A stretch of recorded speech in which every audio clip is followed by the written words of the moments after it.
You hush now. Hello, it's another Monday. Another Monday and more D&D. Yay! Yay! Yes. Yay! This is why I have energy drinks, because it's Monday. At least until I have a heart attack. That's fine. Let's see.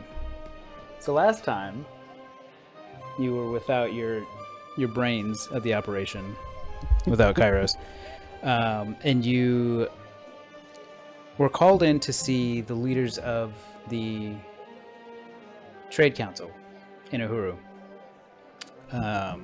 Grezik the Bear, Carmine the Fire Genasi, Agora the giant-sized Goliath, Alexi the Wood Elf, and Leland the human leader of the Brewworks. You were all tasked with finding a researcher who worked for them that had gone missing a few days prior and seems to be connected to the house that burned down a few episodes ago. So you go and investigate the charred remains and ultimately come to the conclusion that somebody was in the house when the fire began.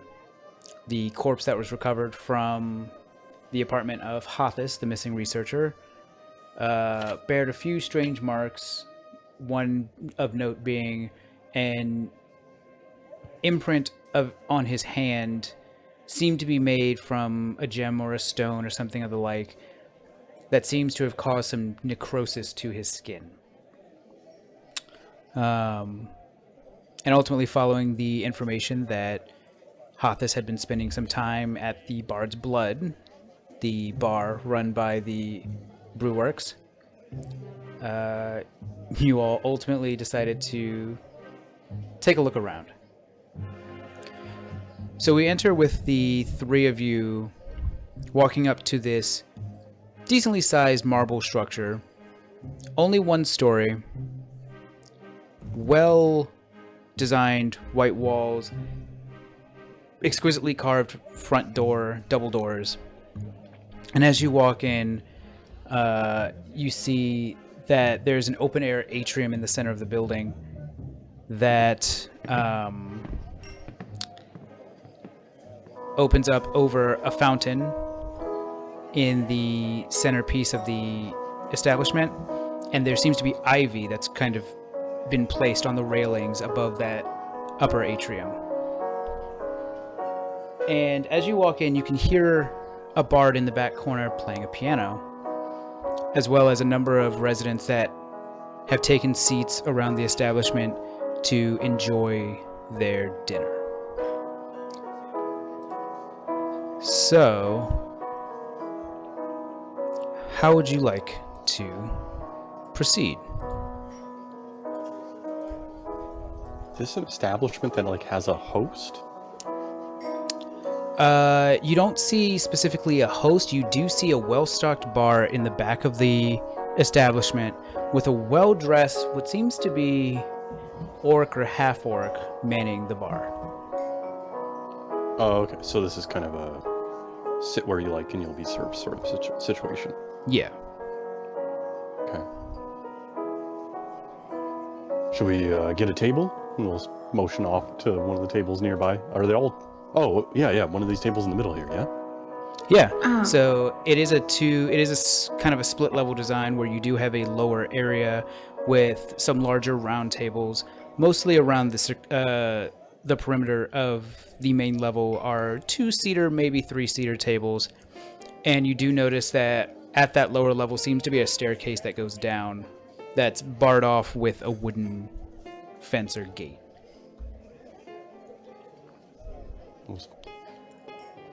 Crawl up the stairs and slink a chair over and sit at that, moving his gear and cooking utensils off to the side and slinking them onto the ground. So while this like jazzy music is playing, you just hear just the clattering of dishes as Tio tries to Not find coming from himself the a seat. kitchen, yeah. Oh boy.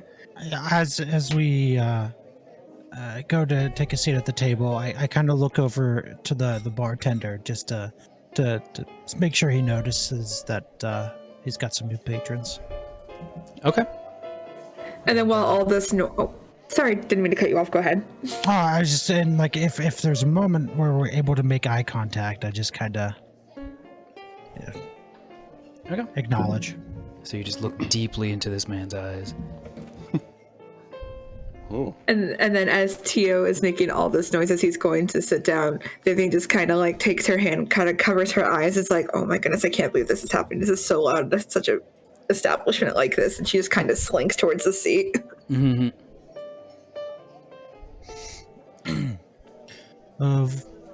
What's the matter? Do you not like this atmosphere?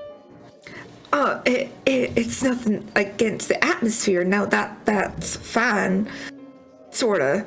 But it's just, I feel like we're making a kind of an entrance, if you know what I mean, with all the noise. No offense. What a beautiful place, you'll say, just ignorant. Oh Look at that no. ceiling. She just sits down and kind of hides her head. Do birds ever come in here? She sinks further in her seat. I wonder if there's any fish in the fountain. Yeah. I wonder that too. Is it improper to go look, Vivian? No, my friend. I wouldn't go. I wouldn't. No, I wouldn't go look. Oh, why not? Why can't we enjoy the splendors that is this place? It's kind of like one of those things where you look from afar. You know what I mean? Because then you'll seem all touristy, and you don't want to seem like that. But Or like improper. but we are new. But you don't want to appear that way. You have to have a way with these things. How do we want to appear? Just not be our true selves in a sense. You want to appear like you're I guess in a sense high class. Do you know what I mean? Oh. No. What is this class you speak of? Like, those that have more wealth, that have some sort of probably like power in a town or city. Oh, like nobility. Okay. Yeah, like nobility. Yeah, that's a better way to put it. I understand then. So he'll reach over for his fishing rod, spear, and is it stone flooring or wood flooring that we're at? Where you're at right now is wood flooring, but there is stone floor on the bottom level. He'll look for a spot for wood, and if he can, just stab it into the ground. Oh, Jesus. Oh, we're gonna get kicked out. What? Kicked out. That's not high no. class. No, you don't stab the floor. That destroys the property. Oh. I thought That's it was gonna a draw way of- more attention to us. We don't want to draw attention at all. So, Oh, no attention. So around that time, by the time, with Tio stabbing the floor and Sharid like making direct eye contact with the bartender, he makes his way over, walking down the steps in the center of the establishment, around the fountain, and up to you all. And he's very well dressed, very friendly smile. Generally good looking for Yorkish handsome. type. And he Hi, we're upper class. he walks up to you all like, do you all need help? They might. I'm good. Yes, thank you kindly for providing us some assistance here. Do you have any specials? Specials. Today, we have a lovely squash risotto made from only the most local vegetables, as well as a braised boar. Oh. Yeah, I immediately look at Tio, like... Oh, that sounds lovely. Vivian, what about yourself? I mean, I'll take some boar. That's fine with me. Borotio. Bor? One of each. Yeah. One of each. Two of everything, please. And if you don't mind, do you happen to have any house wine? Most certainly. I'll get that right up for you. He heads back down the stairs and ushers you to a table at the bottom of, or in the lower level of the establishment. He didn't seem to mind the spear, so I think we're okay. Right, Vivian? I think that was a good thing. I hope so. I hope so. But no more stabbing the floor. Tio, tell me, when's the last time that you've enjoyed some boar? Actually, on our travels here, where we last met in the Veld, and on my way here, I caught some boar along the way. I'm completely speculating as a player, but I'm assuming that you might have along the way been able to. Sure. Why? Have you? No, my friend. I don't eat anything with the mother. Oh, anything with the mother.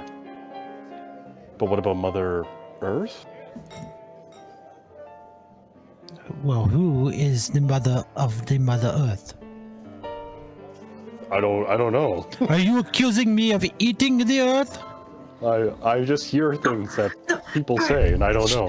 Shireen, and Vivian just slowly raises her hand. Quiet down a little bit. Don't need to raise your voice here, please. It appears to me, Vivian, that you are indeed a little uncomfortable in this establishment. I think the wine might help, right? Yes. No, because you boys don't understand. Clearly, we do not. I got something that might help. It's an old upper-class game we used to play, and you'll take out just a bag of chicken bones and just dump it on the table. No, not the chicken. No. And she starts immediately just trying to grab them together and push them back towards you.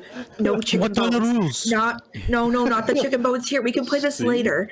I think we should play this later. Not on the table here. This is a nice place.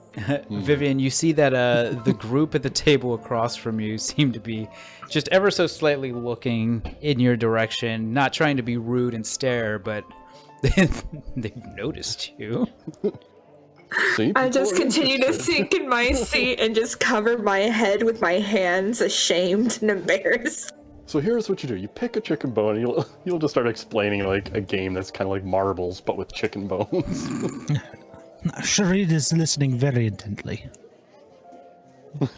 Vivian's listening, but she's just not acknowledging this is happening. Perhaps another time, Tio. This seems very interesting. It's a complicated game. You'll start putting the bones away. Oh. See, you may disagree, but my favorite games are those that are easy to learn, difficult to master. Do you have one on you? Let me just search my person. I do enjoy a good game of dice every now and then. Ooh.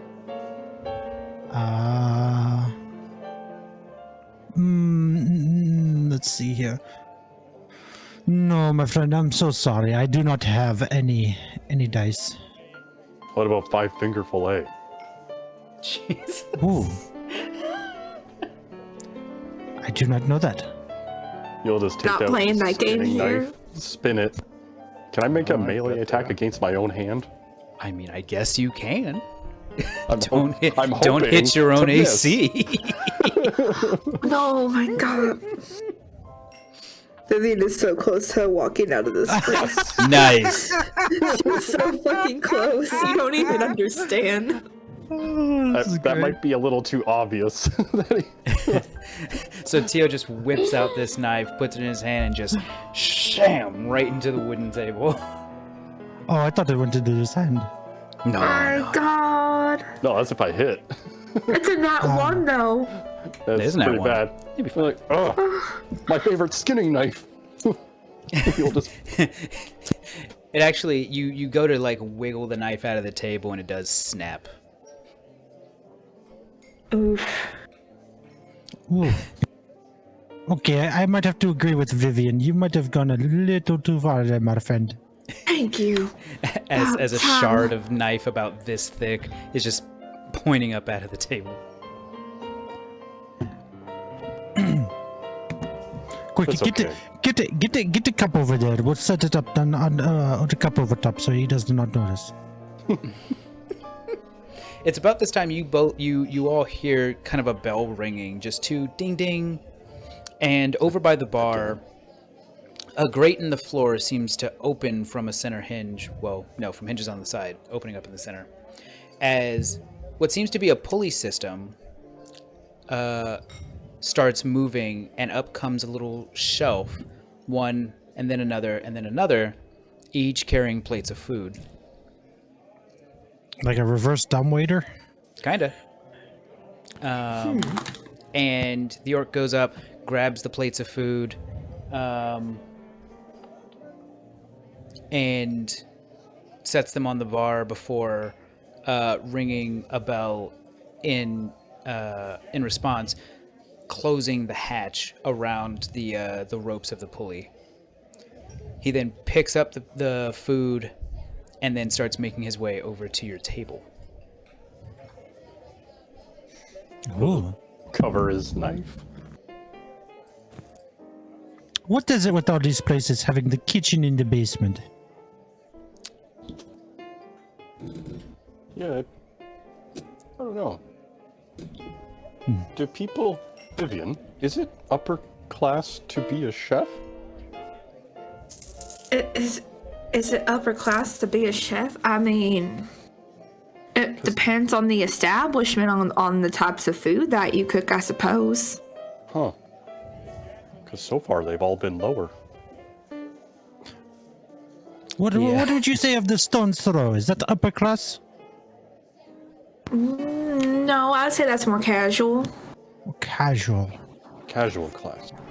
Casual class. So the orc makes his way over, balancing 3 plates of food, and kind of gingerly reaches between Sharid and Vivian to set him down on the table before moving over to Tio's side and setting down his. He then regards the 3 of you and says, "I will be right back with your wine." Oh, And and then don't makes- forget, he ordered of both entrees. Yes. And then he makes his way back to the bar, returning not even a minute or two later with 3 empty glasses and a bottle of wine, and he sets them on the table. Do they serve with knives? Oh, Yes. Okay. So you would have a full set of utensils. Can I sleight of hand steal a knife? no, no. Go right ahead. Okay. You do you. Yeah. Ah, I I don't almost think he's showed up getting on away that with 20 it. on mine. Let's see. It doesn't so seem like he noticed. Huh. In Tio's mind, it's an okay thing to do. So. Shiny. Well, they gave it to us, so. As the orc finishes getting your stuff settled on the table, he kind of gives a moderate bow to you all and says, "My name is Arde. If you need anything else, please feel free to let me know." Thank you very much. Where the fuck did that come from? Whoa. Thank you very much, Arde. If you don't mind, we are just curious. We do have some questions in regards to the clientele of this establishment. Is there somebody that we could speak to when we are done with our meal? I mean, you're free to speak with me. It's the owner of the establishment hasn't been in today, although he may be in soonish. But who's to tell? He's a very busy man. Sure. But I will ask you later. For now, we will enjoy our meal. Thank you so kindly. All right. He then kind of gives another moderate bow before heading back behind the bar. This establishment seems to be significantly quieter than the Stone's Throw, where you have people constantly moving in and out. Ileana is darting between tables. People are just wantonly drinking all over, and some people causing fights, some people not. It's much rowdier at the Stone's Throw. This is a much more tame atmosphere. With mouthful and occasional wine, Teal asks, so we came here looking for Hothus, is that right? Yes. Right. Maybe we should talk to that, take a drink while choking. That bard in the back, maybe they're not so affiliated. They might have a loose enough loyalty to give some answers. Indeed. However, my friend, I figure it is best to partake in the product of the establishment. That way, that we don't seem overly suspicious. As you're saying, he's like, lifting the plate. Big brain.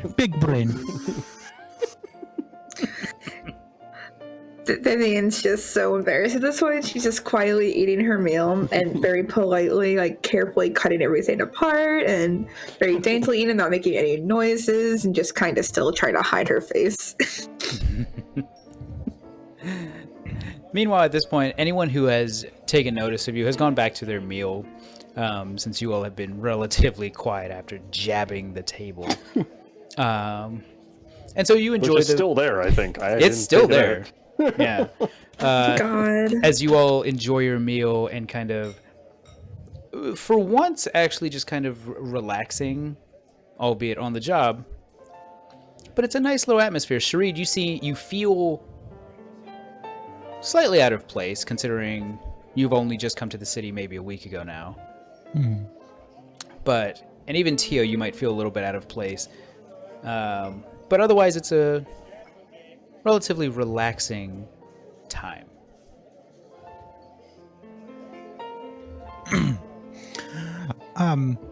What? If you would excuse me, I have to use the facilities. And as I stand up from my chair and look around the room, do I happen to get an idea of where a restroom might be? Okay. You don't? Well, then I will casually make my way up to the bar, and I will ask what's his name again? I'm sorry. Arde. Arde, my friend. Where might one go to relieve ourselves? He says, "Oh, sure." He points to the end of the bar where there's a door seemingly in the outer wall, and he says there's an outhouse in the back. Think kindly. Yep, and I will proceed out. Okay. As you make your way out, you take note. You have to walk right in between the piano and the bar in order to get to that door. You take note of the bard that's sitting there playing. Seems to be a blonde-haired human, relatively young, maybe early 30s, just playing away. I toss him a silver piece on my way by. You see him kind of nod in your direction as he continues playing. Yep.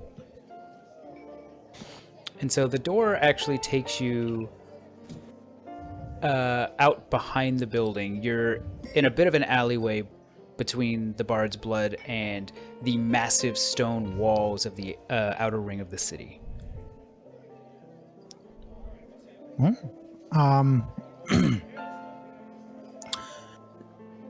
would take this time to just kind of use the facilities, but on my way I will nonchalantly just kind of look around for anything that might seem suspicious or out of the ordinary.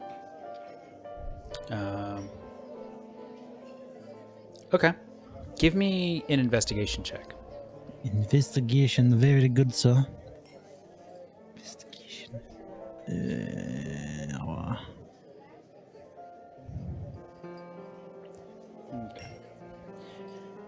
Everything for the most part seems pretty on par. Everyone that's in the facility right now seems to just be a resident of the city.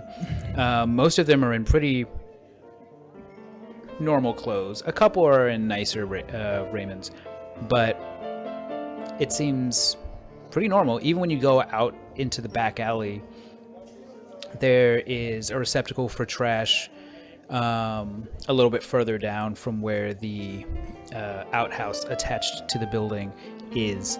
The facilities are nice and clean, all things considered. And otherwise, nothing really sticks out to you. Very good.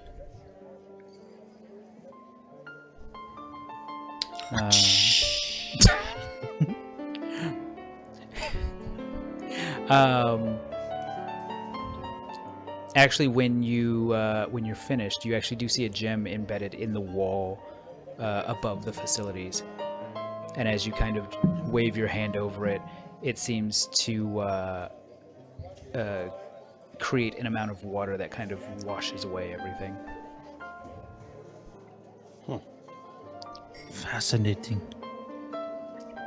This, as Shadid says to himself, this must be how the high class live.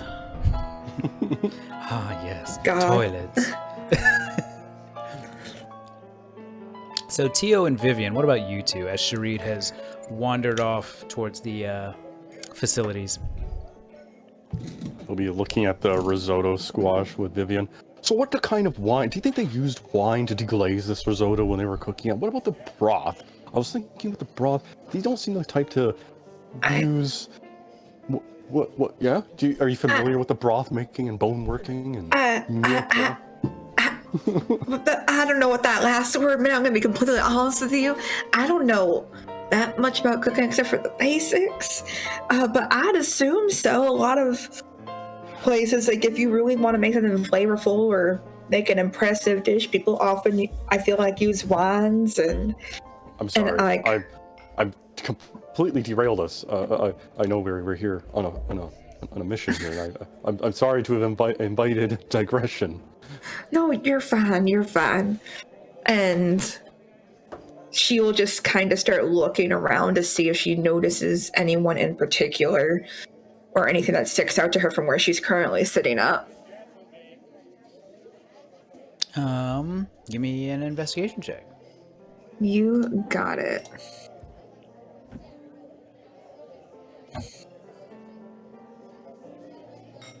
I hate these dice. They don't do shit for me. I have my dice in front of me. Let's see what I roll in front of me. Curious. That's a 13 on the die in front of me. That's cool. That's fine. You stand up and you look around. You don't see anyone that particularly stands out, although you do catch a glimpse of somebody walking past the window to the east side of the building. It seems a little familiar, a little rough and tumble, patchy white beard, kind of Patchy vagranty. white beard. Shit, wait, who has a patchy white beard? Huh? What was that? Who'd you see? There's someone that's walking outside past the... You said it was outside, right? Yeah. Yeah, there's someone that's walking outside past the window. That's that patchy white beard. I can't seem to place in my mind who that is, but I recognize them. Could it be that white bearded guy? I think his name's Grezik. Grezik? Is it Grezik? Looked much skinnier than Grezik. Not nearly as tall either. Very skinny. Not that tall. Think it's a lead, or I mean, are there lots of people passing by right now? Is there a lot of people passing by, or is it just him? No, he's the only one that you saw. The only one. Is it? No, wait. Is it the guy that I met? Uh-huh. That That one? wait, Yes. that one? That one, yes. Wait, it's him, the guy I met my first day in city. Uh-huh. Oh no. Oh. Hey, All right. is everything all right, Vivian? Yeah. Oh no. Everything's fine. Is the food? No, it's not the food. The food is absolutely wonderful. I just need a minute. You just excuse me. And she just stands up and quietly beelines for the door to go and try to find him. Just watch Vivian walk away. And then again, you'll look Tio- at the 2 empty seats. I was gonna say again, Tio, you are alone at the table. That seems to be a common theme. And you hear, just for a moment, the bard kind of sing under his breath, all by myself. Don't wanna be. Oh my god. Tough crowd. So Tio, after Vivian and Sharid have left you for their various reasons, what would you like to do? In this situation, he might view the table as the kind of home base, so he's not going to really go too far from it. But seeing that everyone's finished their meal and is going off to do things, Mm-hmm. I mean, he'd be curious to say hi to the bard. To the bard? Okay. Yeah. All Just- right. So you stand up. You make your way back up to the main level and kind of walk your way around the railing. You can see that Arde is kind of keeping a close-ish eye on you as you walk up to this human who's just tapping away on the piano. Just wait for a moment when he finishes playing, giving him applause, and hopefully a moment to introduce if he can. Yeah. After maybe, I don't know, a minute or two, he does stop playing the music. Drop 5 silver in presumably a tip jar or something of equivalent. Well played, well played. What's your name? He says, "Hey, man, my name's Othard." Othard? Othard, yes. You'd think I'd be able to read my own shit. Yes, Othard is my name. Playing the keys is my game, man. Do you find do you normally play here? Oh, yeah. Gig pays well. And what about the people here? Are they nice? Do they tip you very often? Oh, yeah. We get a lot of highbrows up here, man. Highbrows. So Yeah. people are usually clean, they don't have like scars on their faces or anything. I don't know about that, man. I just sit up here and pluck the keys. You He'll, sound like you're looking for someone, man. yeah, Tio will kind of go to lean and then stop himself before leaning on the instrument. Like, I am looking for someone. It's true. I was wondering. I figured someone like you has a good eye to be so precise with instruments. You're probably precise with people. Maybe you've seen. I hope that was a good laugh and that you Yeah, have man. I got a good eye. I got 2 of them. You'll do a fake laugh to him and then be like, "Oh, well, have either of your good eyes seen? Have you heard the name Hoth? This? I mean, you were given a physical description of him. Yeah, but I'm wondering first if he's heard the name first. Before then, now giving a physical description. I hear a lot of names, man. Hathis, Hathis, Huthis. I might have heard it. And then he kind of like lightly taps his little tip bowl. Oh, that's a really good song you played. You'll drop 50 silver? 50 silver. Is that is, So is 5 that- gold.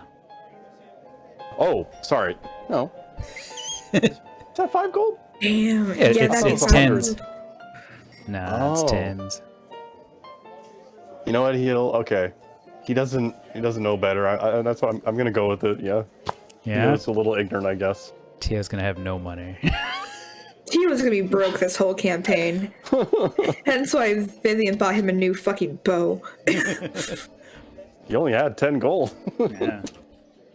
I don't know how the silver.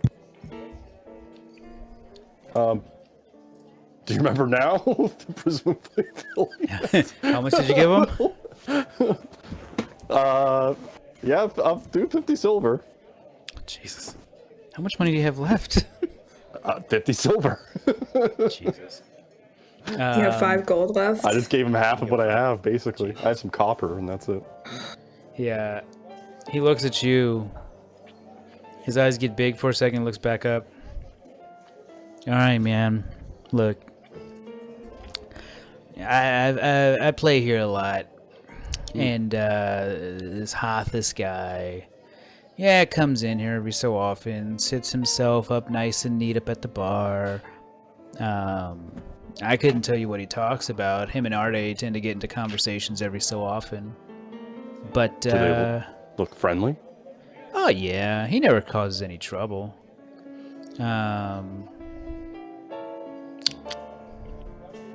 Give me a persuasion check at advantage. Okay. Persuasion.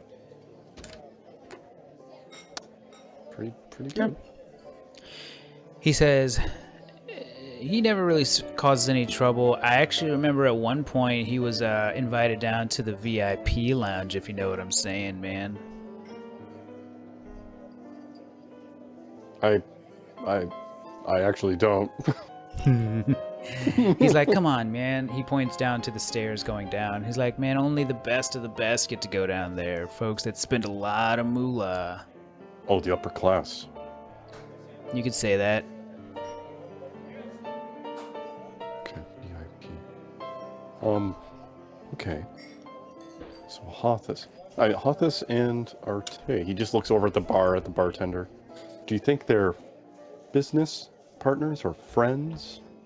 Hey, man, I couldn't tell you.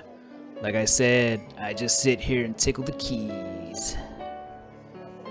You don't like a good story of your employers? Hey, the less I know, the more I get paid. But I literally just... Okay. You know, you look back at the bowl and you realize he has slighted away all of the coins that were in there. So that bowl is now empty. Well, it was good meeting you in your good eyes. I hope to Hey, hear more of your tunes. it's good to meet you too and your good scales, man. We'll say that as you go back to his table. And then he just turns around and just starts playing again.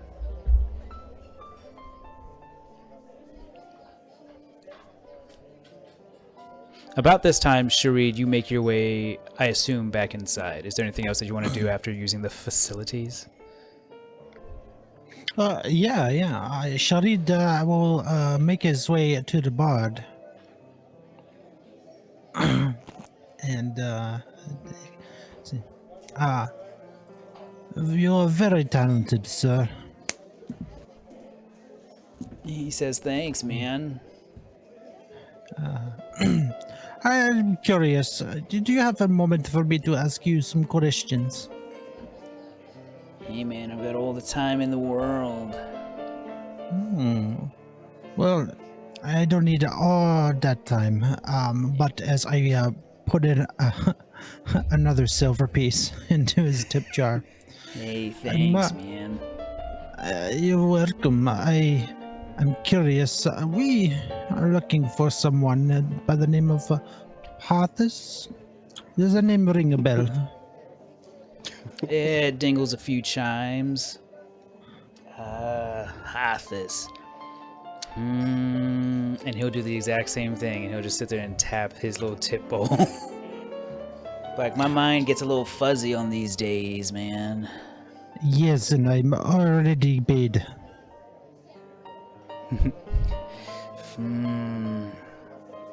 Like, nah, man. I don't think I've seen him. I see a lot of faces and hear a lot of names in this place, man. Very well. Thank you kindly. Go with grace, man. You too. Yeah, I make my way back to the Teal. Okay. So Vivian, you kind of you slowly slip your way outside and into. Ultimately, you end up following him to the back alleyway, where he starts boy. rifling through some of the trash. Where I was. Where you are. We always meet in an alleyway, it seems like. His name is Hegrim, right? Yeah. Alright. I will quietly approach him and tell him to stay maybe like 10 feet away, and then just like kind of like a confused look. She's like, Hegrim, is that you? You hear him rifling through the trash like a raccoon, and then he kind of picks his head up. Yeah, little lady. Oh, it's good to see you again. Good to see you too. Are you all right? Do you need some help or something? No help. I happened to find myself a good bottle of wine in the trash not long ago. Oh my goodness, Hegrim. No, it's a good day. It's a good day. Normally it's, well, I won't say that. Not in the presence of a young lady. Oh my goodness. Does he look dirty at all? Oh, filthy. I cast prestidigitation to clean him up. Well, holy hell. I actually smell like roses for once.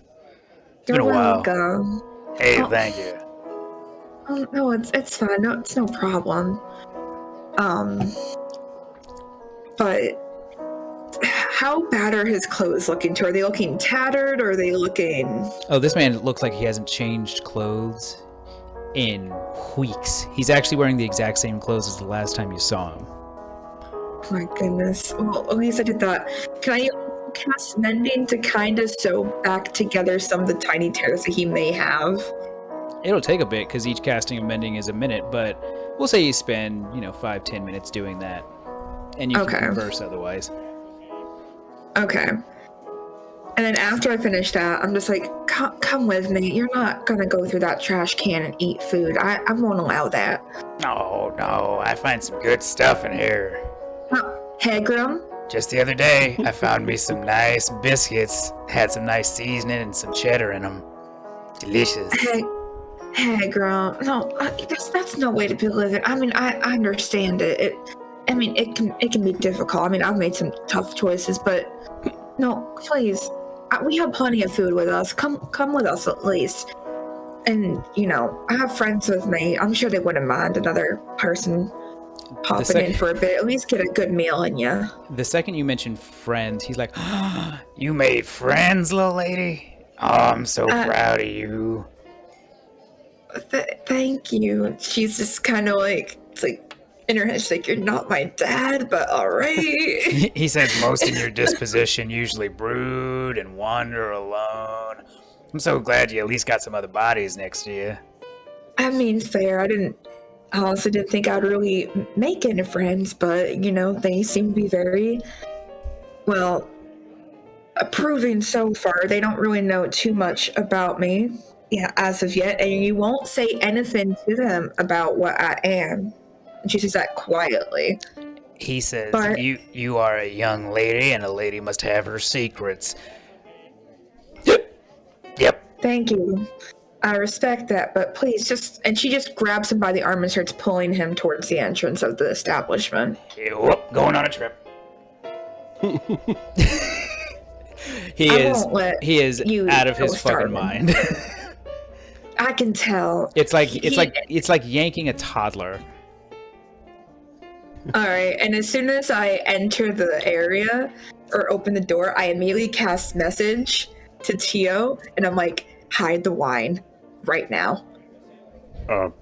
Shireen, hide the wine.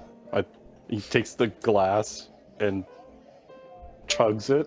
Jesus. The wine. Oh my the god, glass. no! And then he'll Love put the that. wine glass underneath. Love that. Tio, just for funsies, give me a Constitution check. Oh no! Please. And not drunk Vivian, Tio. as soon as you like cross the threshold of the building, all of the smells of good, I love it. All the smells of good food and good drink hit the air, and he starts sniffing the air like he's a puppy. Just, it smells good in there. Always smells good from the outside, but hey. But Why did before we you go tell me? further- Sorry. I was saying, before we go further, and I'm going to tell him, you will be on your best behavior. You will not make a scene like my friends already have. I've already been embarrassed today. I just need you to act very calm, very not like this. No Little lady, offense. I am on nothing other than my best behavior. Oh. You just hear her sigh heavily. Shireen, Come hide the on, wine. come sit down. Hide the wine. But I don't understand, my friend. Why? And you just drank it all. Like, what? There's nothing Yeah. left to hide. I just heard. I would know it's Vivian, right? I Yeah, recognize the yeah. voice, presumably. You would recognize the I just voice. heard. Vivian just told me to hide the wine. She must be coming. She must have a reason. And get some water. Lots of water. What? Anyway. What is going on, my friend? He starts snapping and trying to get the attention of Arde. Do it. Drink it. He'll just like. There's nothing left. You wait for it. You drank already. Drink all the wine. Arde is looking at you all kind of concernedly. He saw Tio just down the bottle of wine, and he's in a mixture of concern and maybe they're willing to buy more. Yeah. Tio's like signaling like he wants another round, but really in his mind he thinks it's water, so he's just like another one. Oh no. Except Tio, you're with that 5, you're pointing in the completely wrong. You're actually pointing into the corner of the restaurant. Be like, get me another bottle of wine. The woman sitting at the chair at that table is like, I don't know you. Oh, well, but we could know each other. Oh no. Tio, my friend. What the fuck? It was just it's just really good wine. Brew Works, 1927 is a good year.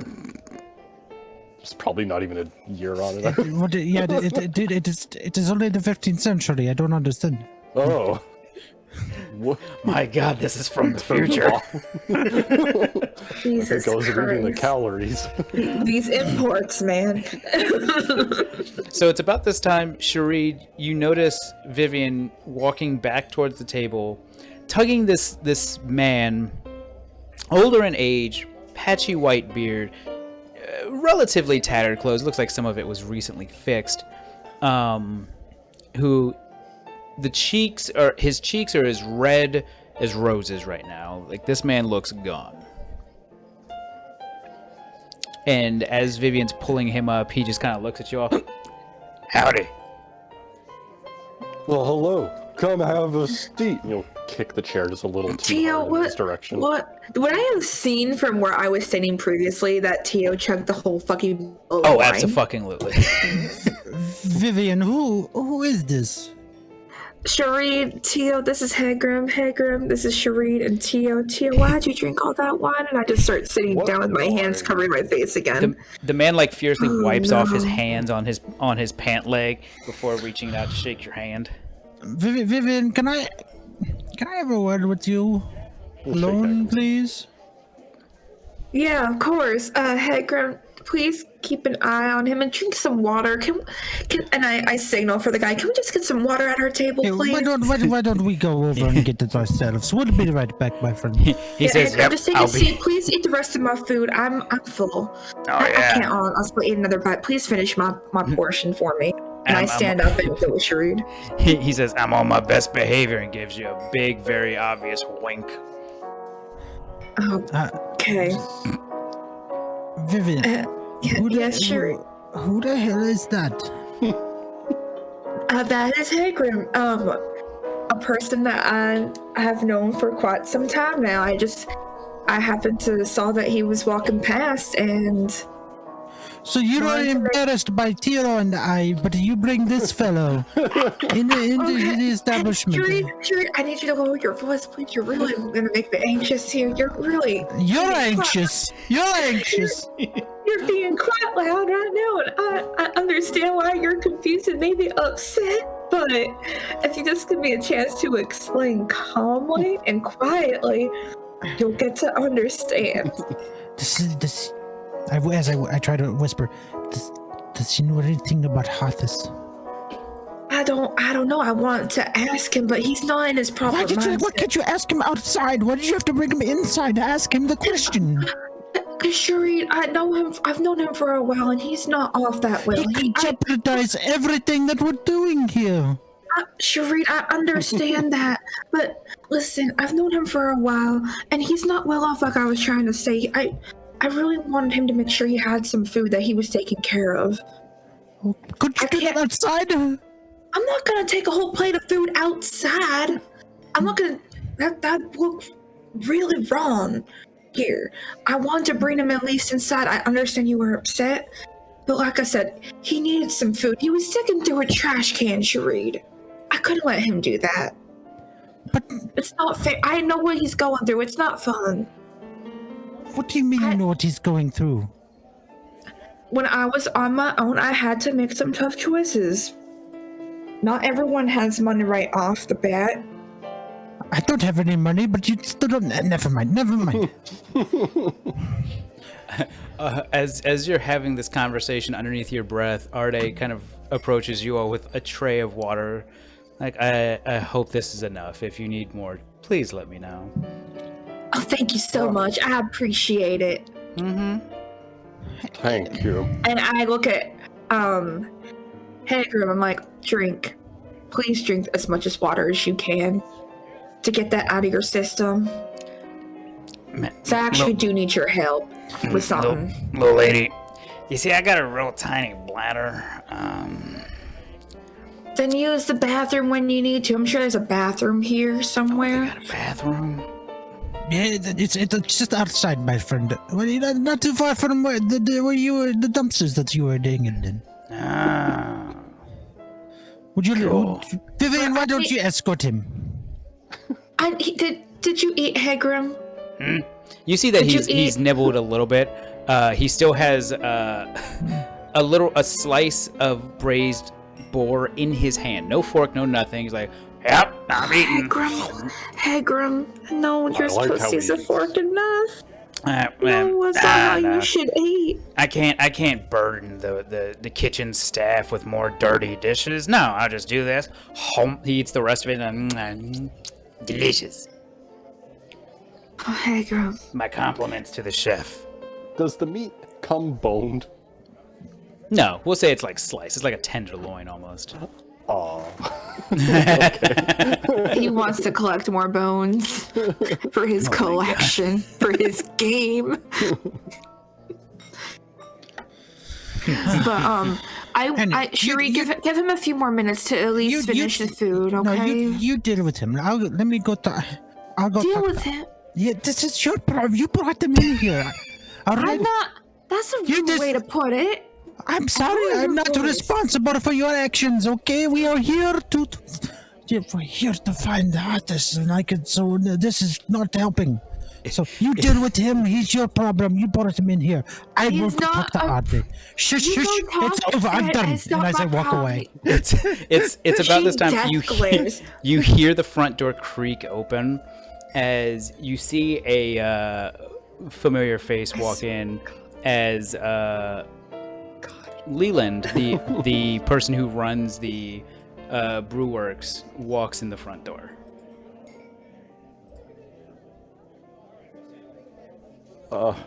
I'm so sorry, but Tia would probably be like, "Hey, I saw you at the table place."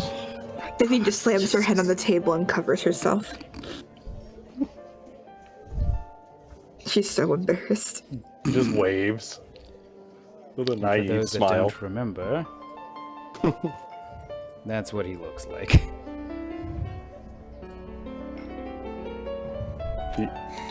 You'll elbow Hagram. Probably upper class, eh? This guy. He walks in, and as Tio is just yelling in his direction, you can see he just rubs his temple a little bit, keeping an absolute just stone face, and then just makes his way down. Hasn't What? had any wine yet. What are you all doing here? So actually, Mm-hmm. if you don't mind, because I was on my way over to talk Yeah, to yeah, Arde. Yeah. Noticing all the commotion, with the Tio shouting and whatnot, Sharid would like to try to take advantage of this opportunity and see if he can't make his way downstairs. Okay. Give me a stealth check. All right.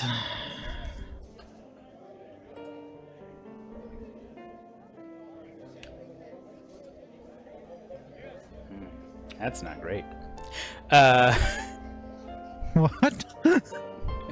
So Tio's yelling. You see Leland is actually approaching the table. Arde actually has his eyes on them, but you make your way around the fountain, and one of the stones in the floor seems to be a little uneven, and you trip over it, and in an almost comical fashion, you're flailing, and you fall into the fountain. Oh no. Was he even drinking? Not And- really. So you all see Cherie just fall into the fountain. Arde looks at you. Leland glances over in your direction, and he just shoots back towards Tio and Vivian. What are you doing here? What are you doing here? We're, Theo points at the plate of food. we're He looked doing. No, Tio, let me handle this, please. Oh, okay. And you could just tell that Vivian's just so done with what's going on right now. You don't even get to. She can't even speak. She's just like, I'm sorry. I've been through a lot these past maybe 10, 30 minutes. I don't even know how long it's been. I've lost track of time. But we're here for a specific reason. He cuts you off. He's Tio like, got a little listen, carried away. listen. That one looks like he's drunk. That one looks like he's drunk. You people are supposed to be working. You know what? Just all of you, come with me. He walks around the fountain to where Sharita is. He literally grabs you by your shirt, not enough to rip your shirt, but like pulls you out of the fountain. He's like, just come with me. And he actually leads you through the wooden gate and downstairs. Does he leave Hagram at the table? He is non-discriminatory. He brings him with. Okay. So he brings you all downstairs to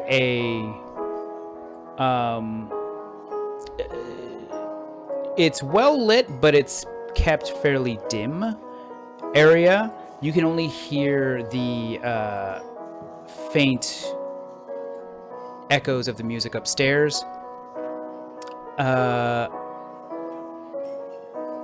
And you can see that this area is pretty closed off. It's a series of hallways, but there are seemingly rooms kind of jutting out from this main hallway.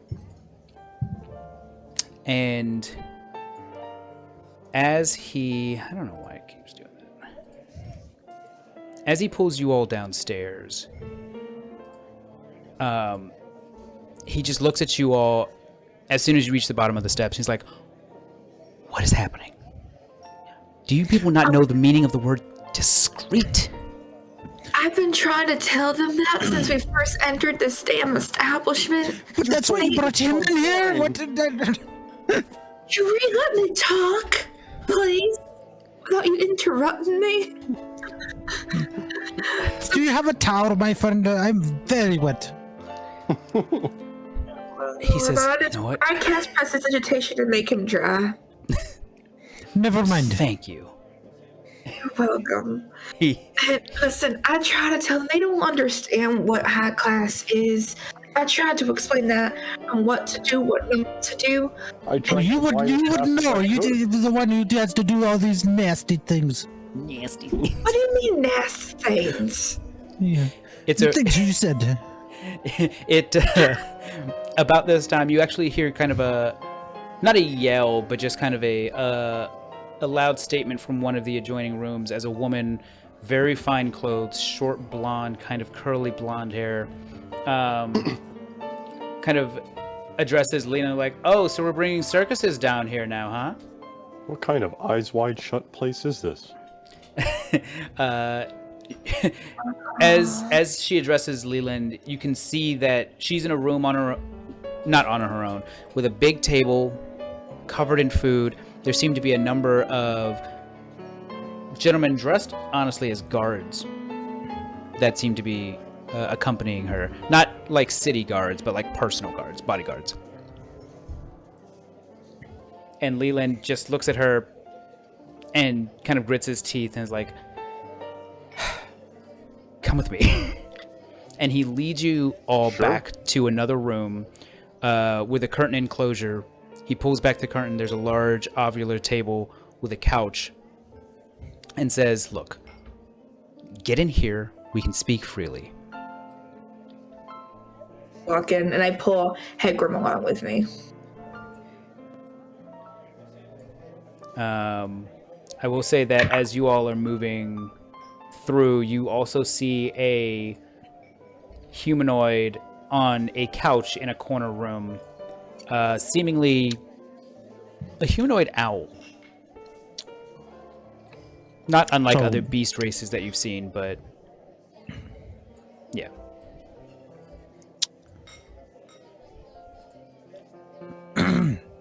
Teal will clock the owl and then follow. First time I've used clock like that. I'm proud of you. We're in a critical role. We got you. Don't you worry.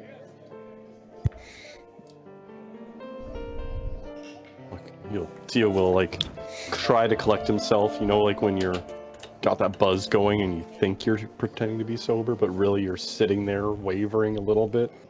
So, Leland? Yeah. So, care to tell me why you all are causing a scene in my restaurant? Yet, Vivian, tell him. He looks over at you, and he looks over at Hegram, who's standing next to you, very obviously drunk. Why did you bring a vagrant in here? Poor Vivian. Oh. While Vivian is in obvious embarrassment, Tia will try to speak up. Vivian is doing their best to deal with our inexperience with this culture. I hope you understand. Looks like Lunar's internet dropped. Yeah. Actually, this will probably be a good time for a quick bio break. Oh, okay. So, we'll be back in a few minutes. Sounds good.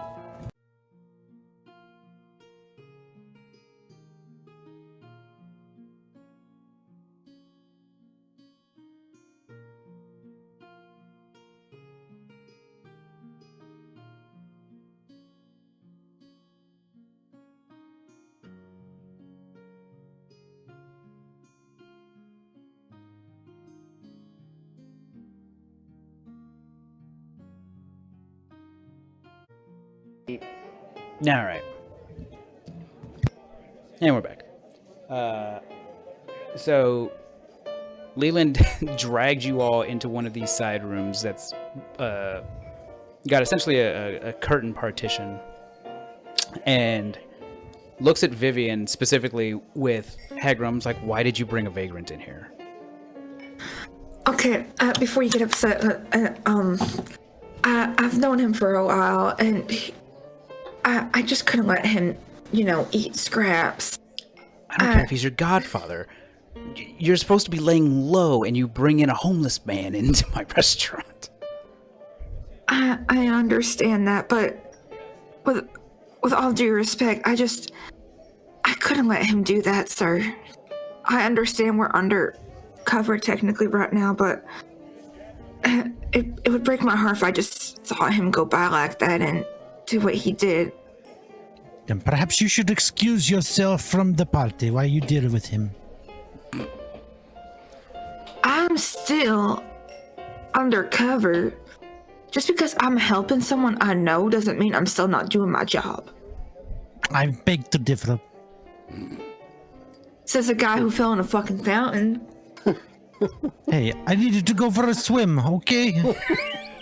Talk about being stealthy while you go for a swim. Leland just sits there. Okay, all right, fine. Whatever. You're all here. Have any of you found out anything? Yes. Yes, Lizard Man. Oh. So there's a casual class, and it's somewhere below upper class. I swear to God. Oh, you mean about the incidents? Okay. So Hothus had some relations with the orc person up above, Arde. Uh-huh. It seemed like a casual exchange of some sort. I would assume business of some degree. I can only presume it's connected to whatever your retail is that you trade down here. And to be honest with you, Leland, you being here is a little suspect too. I own this place. I usually come here to check on our high-paying customers, particularly down here. Let me deal. Why don't you just have a seat on the couch, okay? So, my Cool. friend. Try and stand up and catch his balance on the table. Oh my God, the lizard's drunk too. So, not all has been lost. We went over to the burnt house to investigate a little bit more. What we discovered was that there was a dead body with a tattoo on his arm of this as I pull open the scroll, Uh-huh. the picture. Yeah. Have you ever seen this before, my friend? For those that don't remember, it be...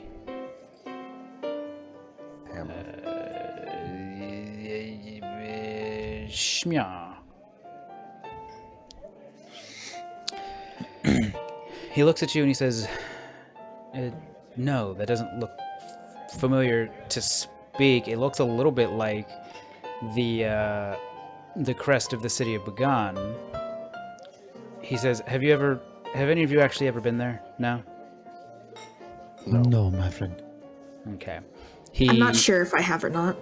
He fishes through his pockets for a piece of parchment and grabs something to write with. And he sketches something out that more or less resembles the crest here. He says, this is the herald of the city of Bagan. I don't know why this person had an altered version of that as a tattoo. I don't know. Maybe that's a connection. Have any of you ever seen this before? Because I certainly haven't. Yes, I have. I sketched this image off of another dead body. My colleagues and I, minus her, brought down a runaway wagon, and the men attacked us. And they had this tattooed on their arm as well. Oh, the wagon from the other night, right? Correct. I heard about it from the guards.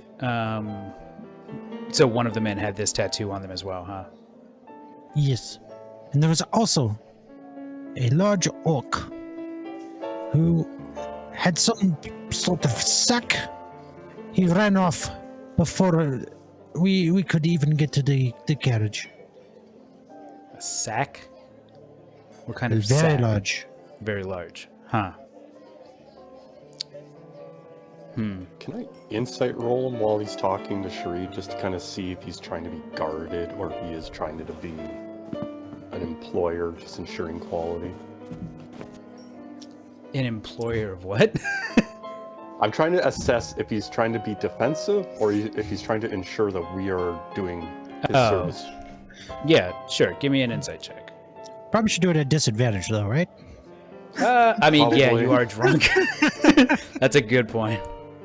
Yeah. Nice. Boy.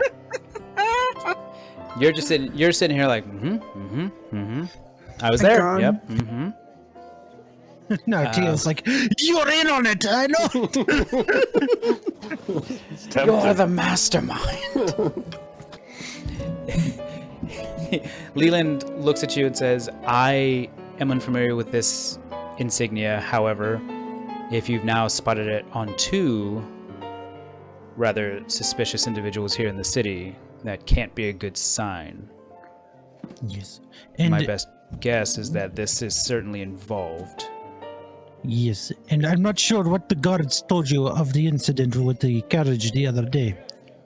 But the men that died, we did not kill them. You see, we knocked them unconscious. There was a figure from the rooftops. It killed them. That's also disturbing. How? How did they kill them? Some type of spectral daggers that got thrown and then they just seemed to evaporate into the nothingness. That's concerning. I should confer with the other members of the council just to make sure anybody else hasn't seen this or not. That is not all, my friend. We also discovered this in the chambers of Hathis as I pull open the other scroll with the things that we can't read. Yeah. You essentially pull out this scroll that just has faint markings of something on there. And he looks at it and he says, "Well, that's not great." Do you know what this is? Yes. This is, or was, a set of plans for a project that Hathis was working on. What type of project, if I may be so bold? Unfortunately, you may not. I can't rightfully tell you without the okay of the other council members. I'm Fair sure enough. you remember Arthur mentioning that Hathis was privy to a number of projects here in the city, some of which are certainly of the highest priority and discretion. Indeed. No offense. None taken. And lastly, we have heard that Hathis, as you probably know, frequented this establishment a lot. So we came here to discover if he might have any accomplices or anybody here might know of his whereabouts. He says, "Well, certainly sound logic. Did you find any?" No. Okay. So hang on one second. Looks like Kairos is coming to join us. Hell yeah.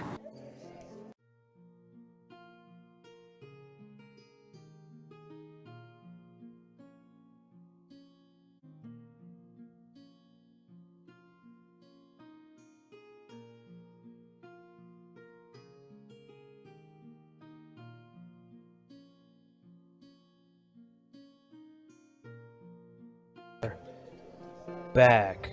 And everyone's here. Are we? Yeah. Are we? It's not, Oh, like, it's not like I accidentally removed all of the cameras and all of the other data from my OBS stream. What Well novice done. would do that? Oof. What fool? Fool. Oof. So, welcome back, Kairos. Welcome to the fucking shit show. Yay. What did So you guys do? Well, so we'll switch over from the current scene to Kairos. You wake up. You've been studying real hard at the solar, looking It's for a exactly specific. what I wanted to do. You were looking for a specific book, looking through their entire library. You've actually spent a couple nights sleeping at the research tables in the libraries of the solar. Despite Couple the fact nights. that, yeah, Plural. despite the fact that multiple people have told you to leave, you have refused to do so, and they have yet to physically remove you. It's like they can't. You ultimately come to the conclusion maybe it's time for you to rejoin your compatriots and see what the hell is going on. So you finally, against your better judgment, leave the solar, and you take a look around. Maybe you go to the Stone's Throw and ask where they've headed off to. You ask Ileana if she's seen your group over the last little bit, and she tells you fights men. she tells you that the trade council had some meeting with your friends. That includes Grezik as well as a number of other leaders in the town. And it just so happens that Grezik was in the Stone's Throw at the time. And upon hearing Ileana speaking with you, you can see from down the hall where you previously had sat at a table to talk about a job with Nona. At the end of that hallway is a door, a big wooden door that creaks open, and you see standing there this white-haired, white-bearded, just hulk of a man. And you see him just stare daggers into the back of your head, and he just gestures you forward. No, okay. This is Big Daddy guy. Big Daddy. Okay. Big Daddy Donk. And as you approach, he tells you, go ahead. Well, speaking of Big Daddies, Big Mama just called me, so I'm gonna go check to make sure that she's okay. I'm sorry. I'm sorry. It's important. All right. But I would go with him. He would essentially One tell sec. you that where they have been. Okay. I'm sorry. Yeah. Cut to them and then cut back to me. You're fine. So Vivian, what's his name? Leland Sharid has been sharing information with Leland about what you all have discovered so far, including the tattoos, the similarity to the crest of the city of Bagan, and the charred remains, and what you all have found in the burned house. Okay. I will add on to the burned house part just a little bit. We did end up talking to the woman that we saved from the burning house. She said she did hear some commotion downstairs, that there's, I believe, 2 men, one being the Just man one. that got charred. Just one man.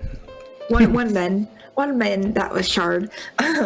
But and then it was another guy, but she couldn't pick out the voice, but she was at least able to confirm our suspicions that there was some type of struggle between the guy that we found and whoever possibly entered. And the guy being the guy who entered the building, was the one to start the fire. I believe that's if I remember correctly. He kind of nods his head in acknowledgement, and he asks you, how did he start the fire? I'm back. What fire? Who started a fire? There was a house fire. Well, You'll what could you find call it, Kairos? Hi, Kairos. But I believe it was done via a spell of some sort.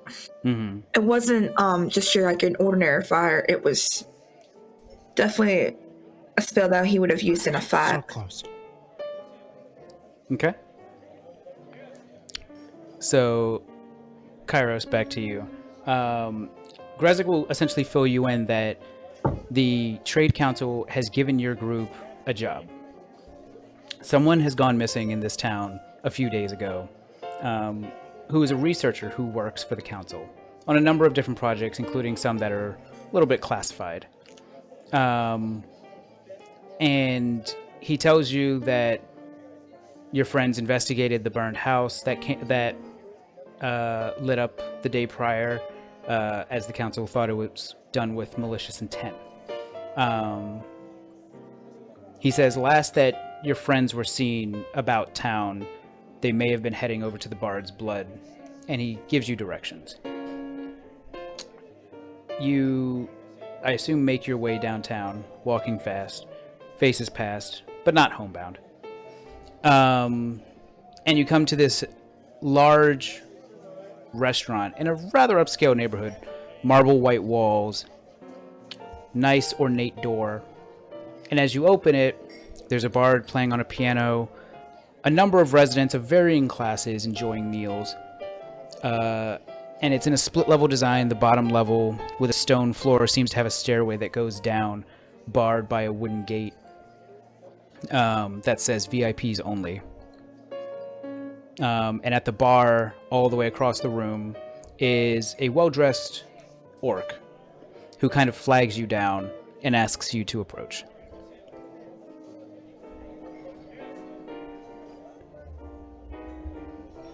Is that for me? Yeah. Okay, I approach. Sorry, I thought it was everybody. No. As you walk up to the orc, he asks you, "Can I help you?"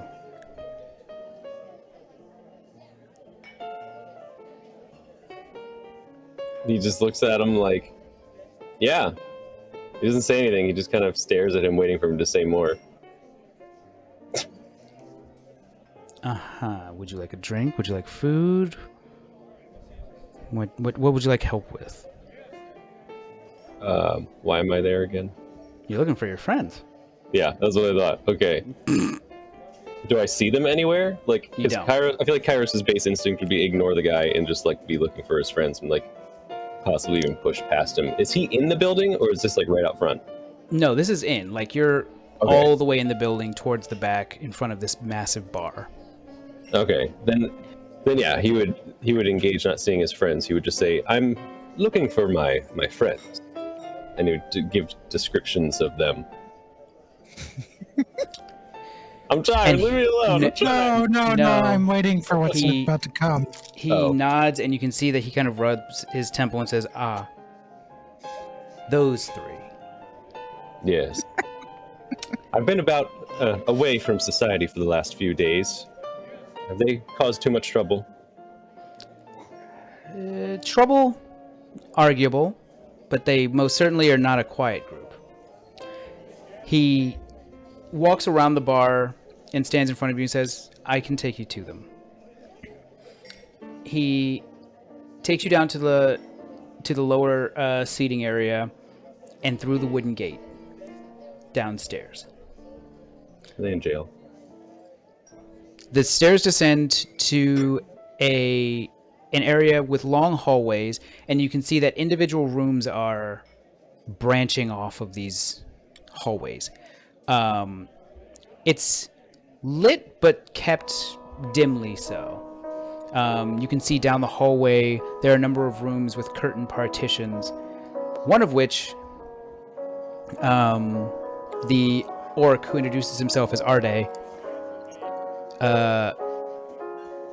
takes you towards, opens up the curtain, and you see your friends standing around a table with Leland, the owner of the Brewworks. And then as he drops you off, he says, if there's anything else that you all need, and he's looking at Leland specifically, please let me know. And What was the orc's name again? Arde. Arde. Okay. Well, if the prodigal son is returned. Are you okay?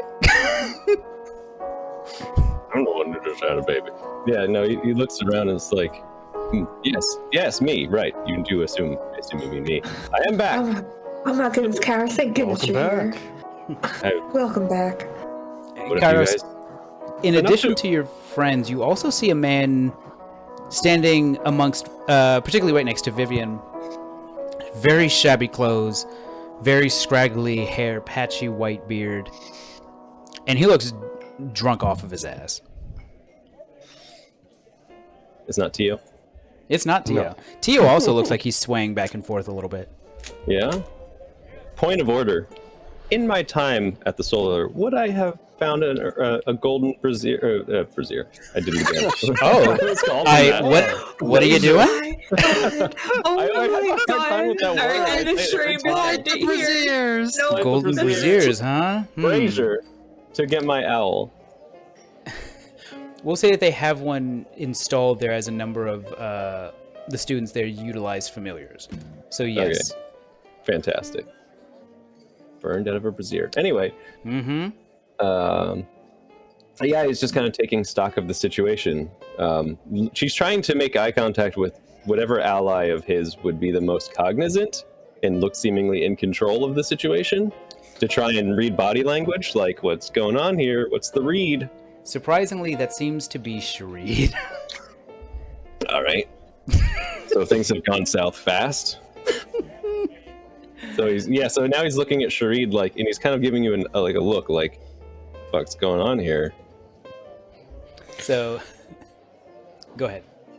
I was just going to say, we are meeting with our friend here and giving him an update on the investigation that we were assigned.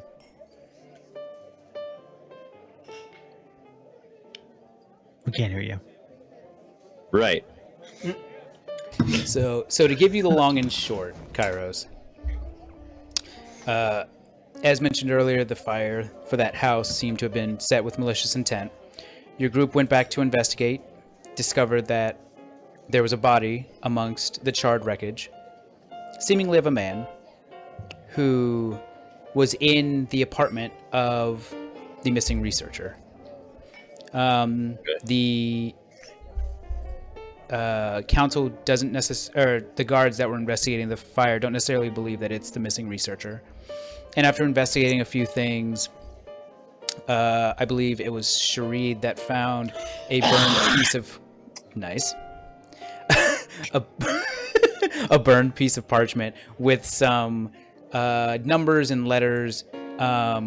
Leland actually confirmed it as plans for one of the projects that this researcher Hothus was working on.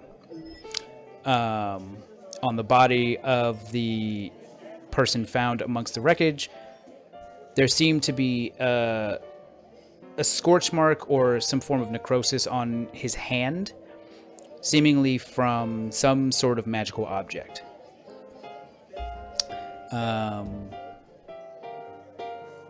And he also had a tattoo very similar to one of the bandits from the runaway cart a few nights ago. Oh.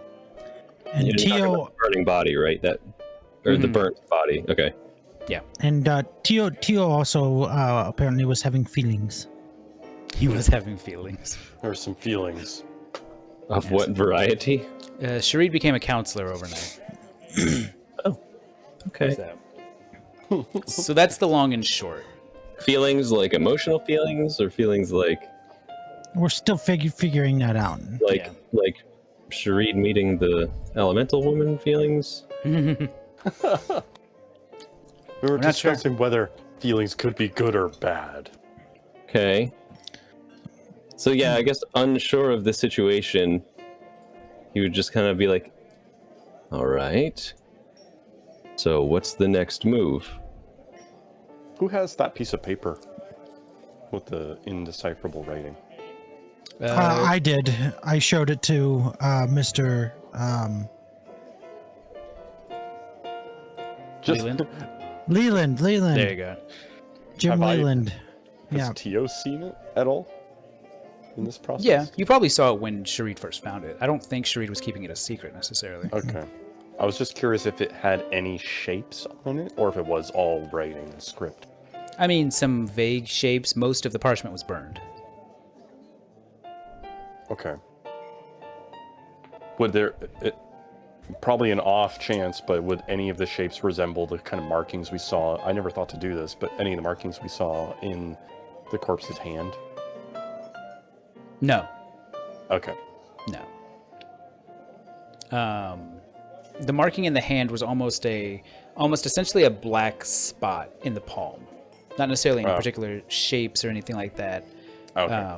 Essentially just a necrotic scorch mark of sorts.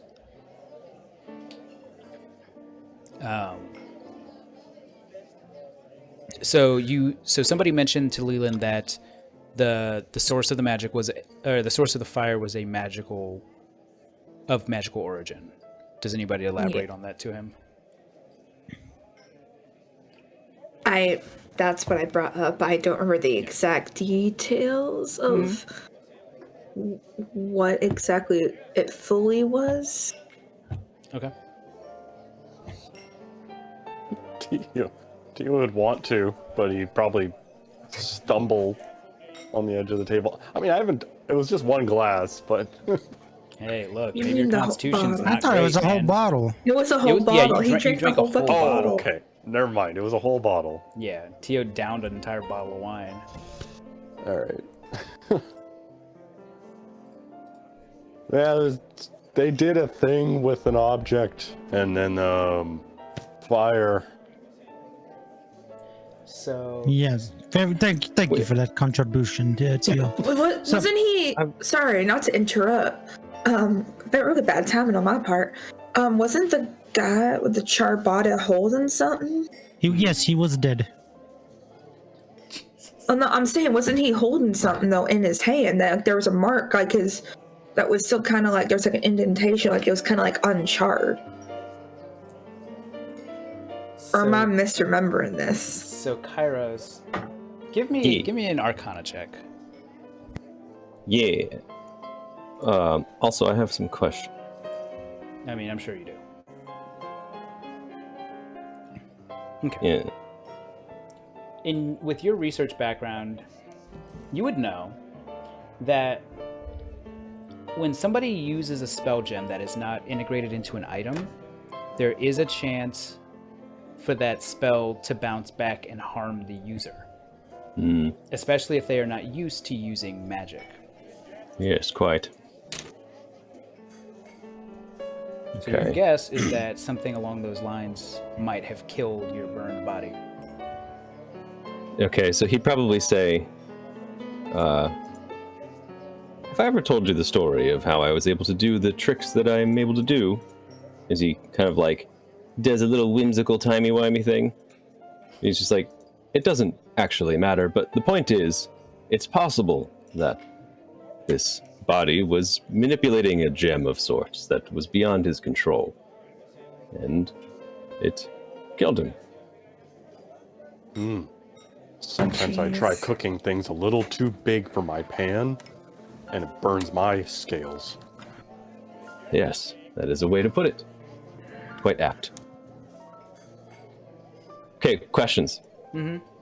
Observational questions. One, what's Kairos would be trying to feel out the situation? Like, are these other people trustworthy? Are they sus? Like, he's trying to determine if like things are cool or not. Because he doesn't know these people. There's a drunk in the corner. They're in a dark, dank basement. There's this other guy he doesn't know.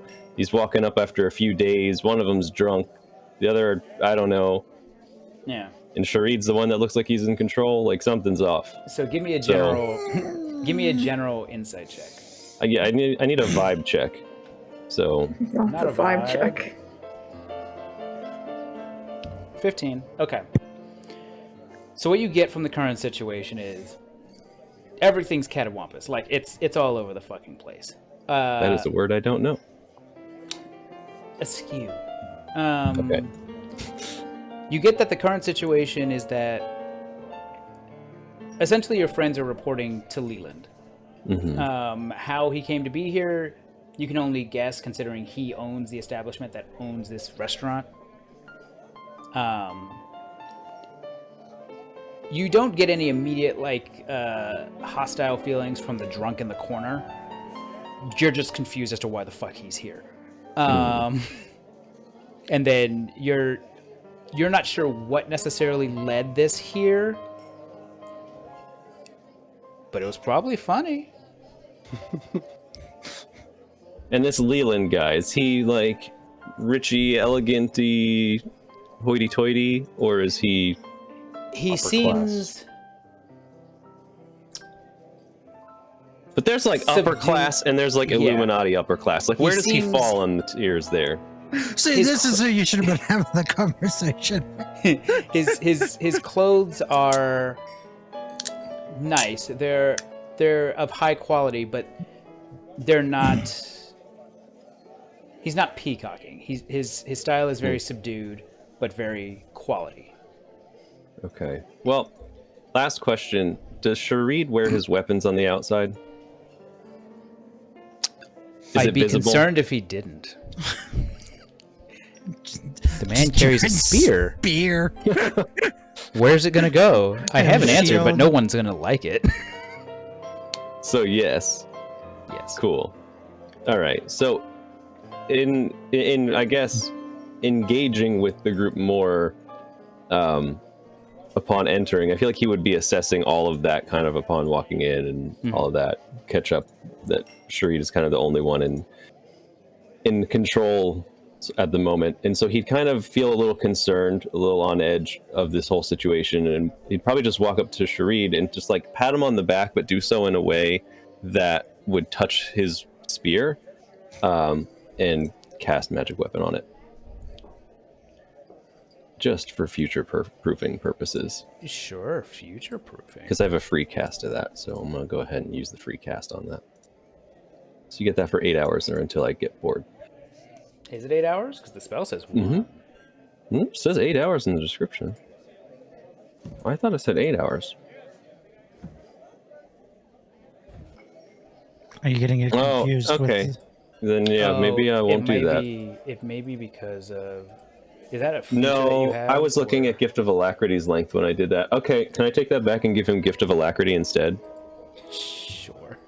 Okay, because I wouldn't cast something that's only going to last 1 hour. So you get that instead. Bop. So you're Okay. no longer concentrating. Cool. Sorry. I don't know what I'm walking into, people. Okay. So- Walked into a lot of shit. That's what happened. So, Yeah, Mr. so- Leland, what? If you have no more information to share in regards to Harthus, perhaps it's best for all parties involved if we take our leave. He looks at Before you. we, Go ahead.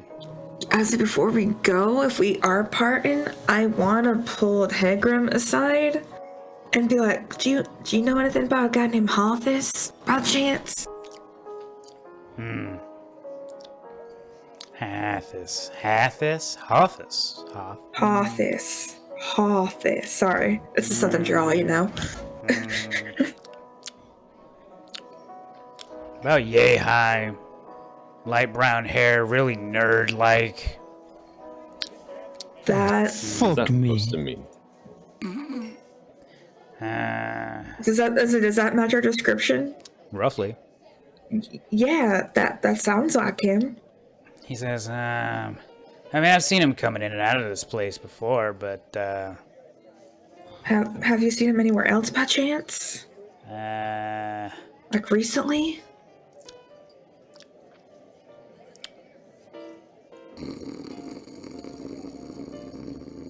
Hegram, and I start shaking his arm. Stay with me here. You gotta tell me what you know. I don't know. Thank There's- you for this, Vivian. There's 3 of you.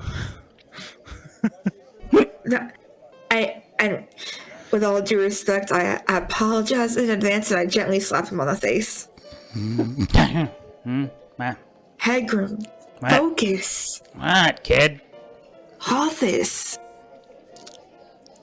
What else do you know about him? And she says it with more of like a desperation in her voice, like she's pleading with him to give her more information. Let's see. I spent a good amount of time in these alleyways. He I think I saw him a couple blocks down, and I saw him go in there with some bag. When he came back out, he didn't have a bag. Were there any details on the bag? Leather satchel. I couldn't tell. Can you at least remember how big it was? Like small, medium, large? It was about the size of his head, and he points to Tio. Okay, so like, give or take a small to medium sized bag. That's still decently sized. I might be able to take it to it. To it? Did you hear it, Tio? She said you have a small to medium-sized head. Is that a class thing? No, it's not a class thing. Oh my lord! No, it's more of a race thing, actually. Oh god, there's gotta be a class on society somewhere at some institution. There are, actually. I've taught one. Oh, Kairos, thank goodness you can teach people how what Wait, differences. a class on class? Yes.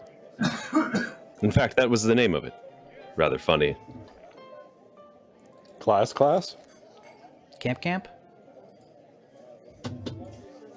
Does it have different schools? Anyway, So vagrant. as he's sitting here just like weebly wobbly, he's like, Oh, fuck Leland- me. no. Takes a few Leland, steps back. Leland looks over at him. He's like, "You better fucking not." Vivian then- is yours. What do you mean he's not? He dips his head behind the couch, and you just hear, I'll press the digitation, the vomit. Leland's like, I'm "Get so sorry. out, all of you! Just get out." I'm so sorry. Hey, girl, let's go. Then I keep pressing digitation to make sure it's fucking gone before I leave. No. Sharid grabs him, the vagrant, by the back collar and hauls his ass out of the room and up the stairs. Going on another God. trip. Hello. And I press digitation one more time to really make sure it's all gone. You just see Leland just sitting here, just like, "These are the Leland, I'm people so we sorry. hired. These are the people I'm so we hired. sorry. I don't." I'm so sorry. And I just keep So going. you all head out. Well, wait. Kairos Yes. makes a point to be the last person to leave. Uh-huh. And then he just looks at Leland, and he just kind of gives him a nod. And he just says, "Pleasure meeting you," and leaves. Very dignified. So Vivian, Tio, and Kairos, give me perception checks. Tio, yours is still at disadvantage. You said a perception check? Yeah. I bet. I wish I was a cleric right now. I could use some guidance. Nah, it's fine. It's fine. What Right. was that? A 13?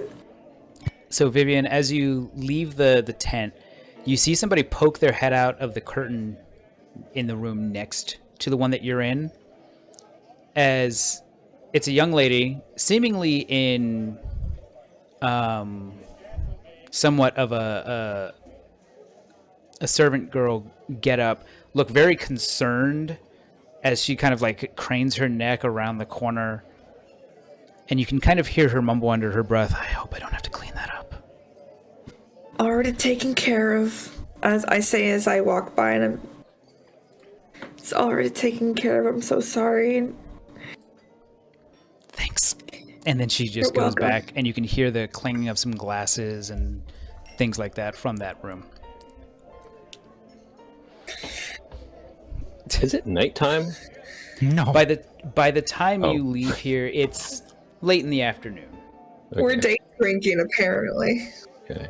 Apparently. So So, apparently. if I may, I would have taken the vagrant out of the establishment and holding him up by the back of his collar outside on the street. And who is uh, this? This is Hagram, someone I know. Say hi, Hagram. Nice to meet you, Hagrid. Hello. Hagrid. I don't think Okay, he's a wizard. Hagram. It's a new member of our team. You're a wizard, kid. Where? Show us the building that this man went in with the bag. Yeah, let's see. That's north, and today is Sunday. That way. All right. Uh, Yeah. Were those actually accurate directions that he just said? Who cares? Okay. So I'm just like holding him out front, like getting directions from a drunken man. I see. The channel with him. You can see you've got him like a little bit above the ground, so his feet are dangling. He's like that way. You guys are wandering for like a good 10 minutes, weaving Led by through a dog. alleyways, and you've passed by a lot of dumpsters, a lot of like real smelly locations, and eventually he takes you down one more alley. You just hear him say, "Stop." I think this is it. I think this is it. The Are you sure? location? Well, if I'm right, I peed behind that trash can just the other day. Yeah? Yeah. So which door? There's no doors in this alleyway. He probably just hid something here. Here. I see a lot of people just like dump stuff in the dumpsters all the time. Some of them dump really nice things. I don't know why, but some dump some really good food. Okay. True. As I His prop ways. him up against the alley wall. Yeah, okay. Nap time. Let us soak. Hagram. I shake him awake again. What? Huh? Say, come on, Hagram. You Can a owe man me take at a nap? least this. Perhaps I I can need be of you assistance. to help us. Please, Karis, if there's something you can do, please help. Take a look around the area for 10 minutes. That's all I require. And if we can get 10 minutes, I would ritual cast Tensor's floating disc exactly where that guy is sleeping, so he can just float behind us. Actually, I don't know if you're going to cast it in unoccupied space. So I'd cast it next to him and then like move him on it. Yeah. So everyone except for Kairos give me investigation checks. Investigation, you got it.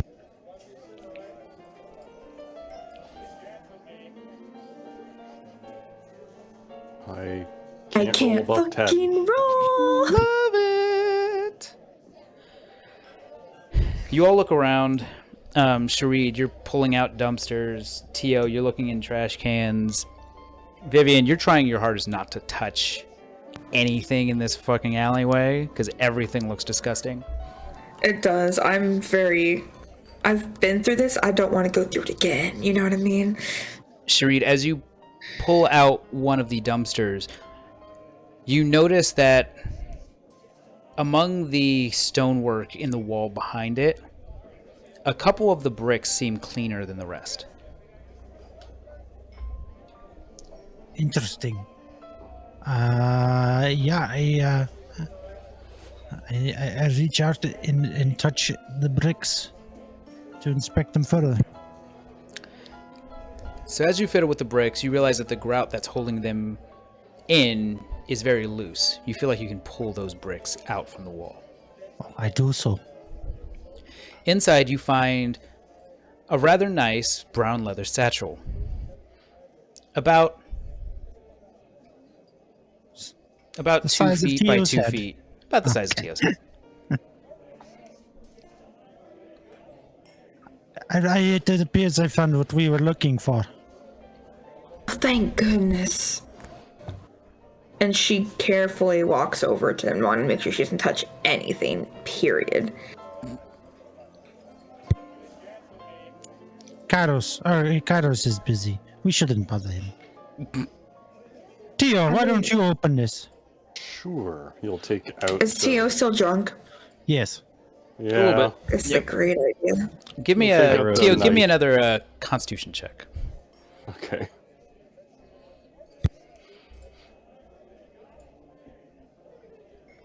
Oh, that was almost a 2. You're starting to feel more like yourself. Huh, okay. He'll take out the knife he stole from the restaurant and first, actually, he'll smell it to make sure there's forgot you nothing stole it. explosive in this bag, just by smelling it. Like, I don't know if he's familiar or It smells like garbage. Okay. It's not If- locked. or If anything Helgrim like is to that be with the believed, clasps? it's been here for a couple days. The clasp itself doesn't seem to be locked, doesn't have any kind of locking mechanism, just a couple of buckles holding it shut. Okay, he just opens it. Inside, among some seemingly random papers, is a leather-bound journal. He'll just open it in the middle of the group so everybody could see, and he'll put his knife back and just start flipping through the pages to get a general idea of what this is about. And seeing if it matches any of the writing from that other piece of paper that we found. You certainly see a couple of pages that are filled with some of that same kind of writing, a lot of numbers, a lot of shapes. But most specifically, what stands out to you is a page seemingly written in Dwarvish. Oh.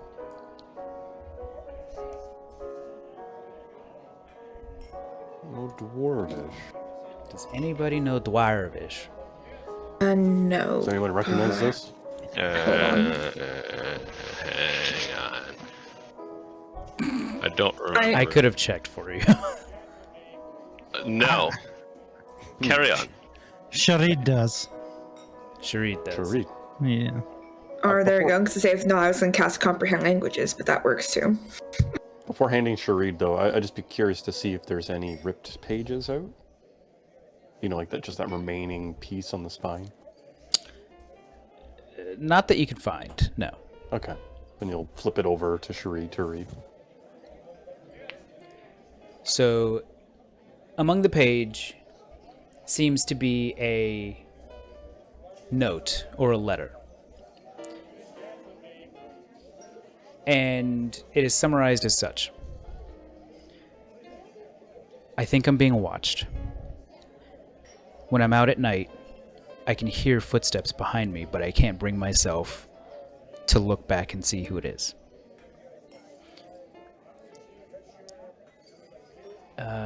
There's a name that's left my skull.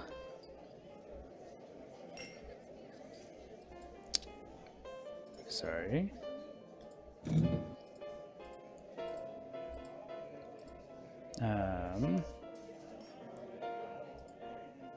If you find this, my friend, I fear that the Iron Guard has gotten to me. And that's it. Sharid, what does it say?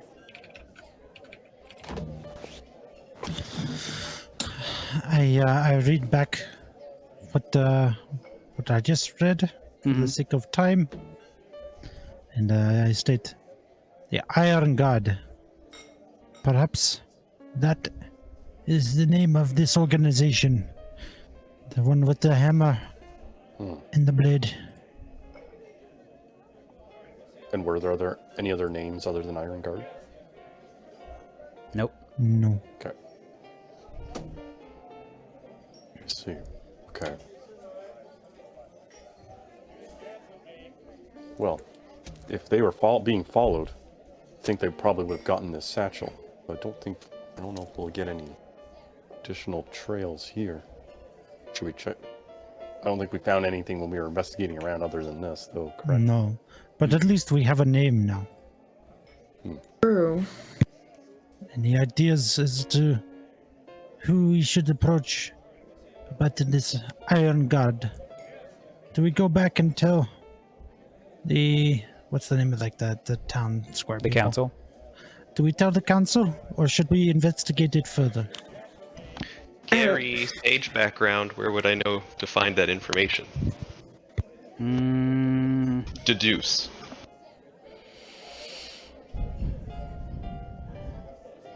You probably wouldn't have.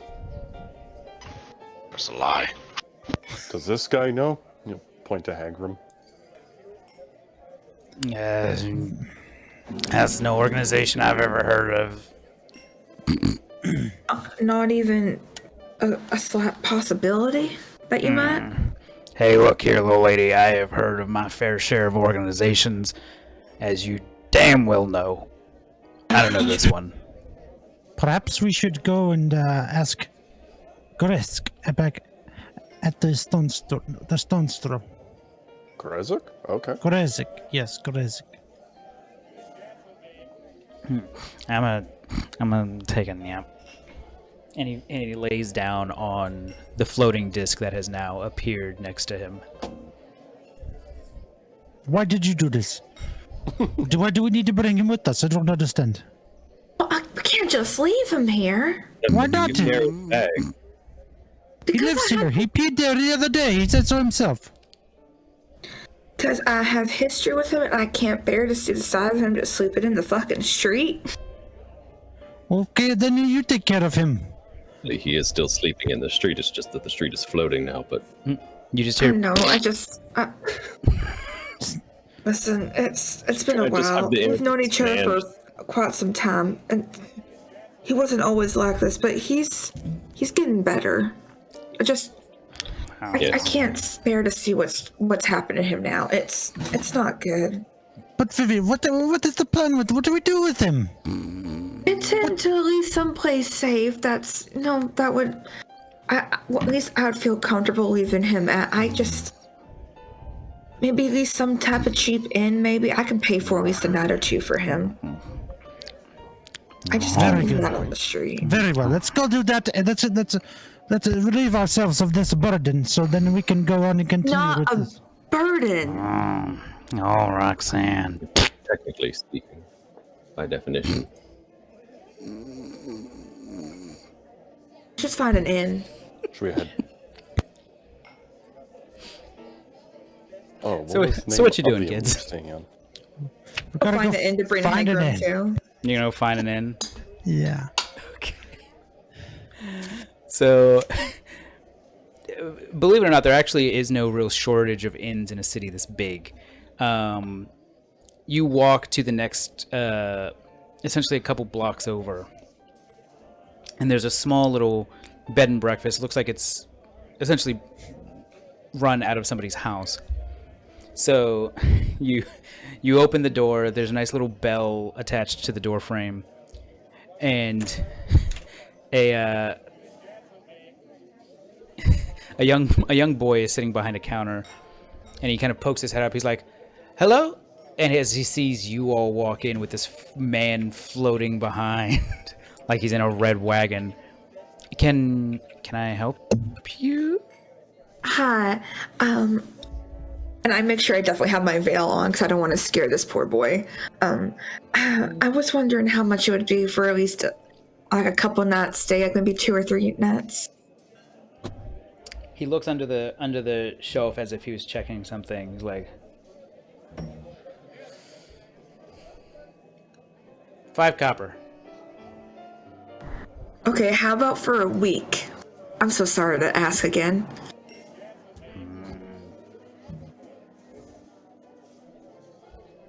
$8. 8 copper? Yeah. I just slide him a silver. He picks up the silver. He like bites it in his teeth and wiggles it a little bit. He's like, All right. He puts it in his pocket. All right, it'll be for this gentleman here that's floating. T will help pick him up. He's not bring him gonna. over. He's not gonna stab or eat us, right? He doesn't look. No, right. he's someone that I knew from when I was younger. I want to make sure that he's taken care of. I owe him at least that much. Whatever, lady. He reaches under the cabinet, starts rifling through. You can hear a lot of jingling of keys. And he says, Here you go. He hands you a key. He says, Thank you, and I take it. right next door, you see a door right off to your right. He's like, it's a first floor. That way we don't have to worry about him, falling down the stairs. Thank you, I appreciate that. Mm-hmm. All right, guys, let's go to the room and drop off Hagram. Sure, he's standing outside. He's not there. I am having no part in this. So you open up the door.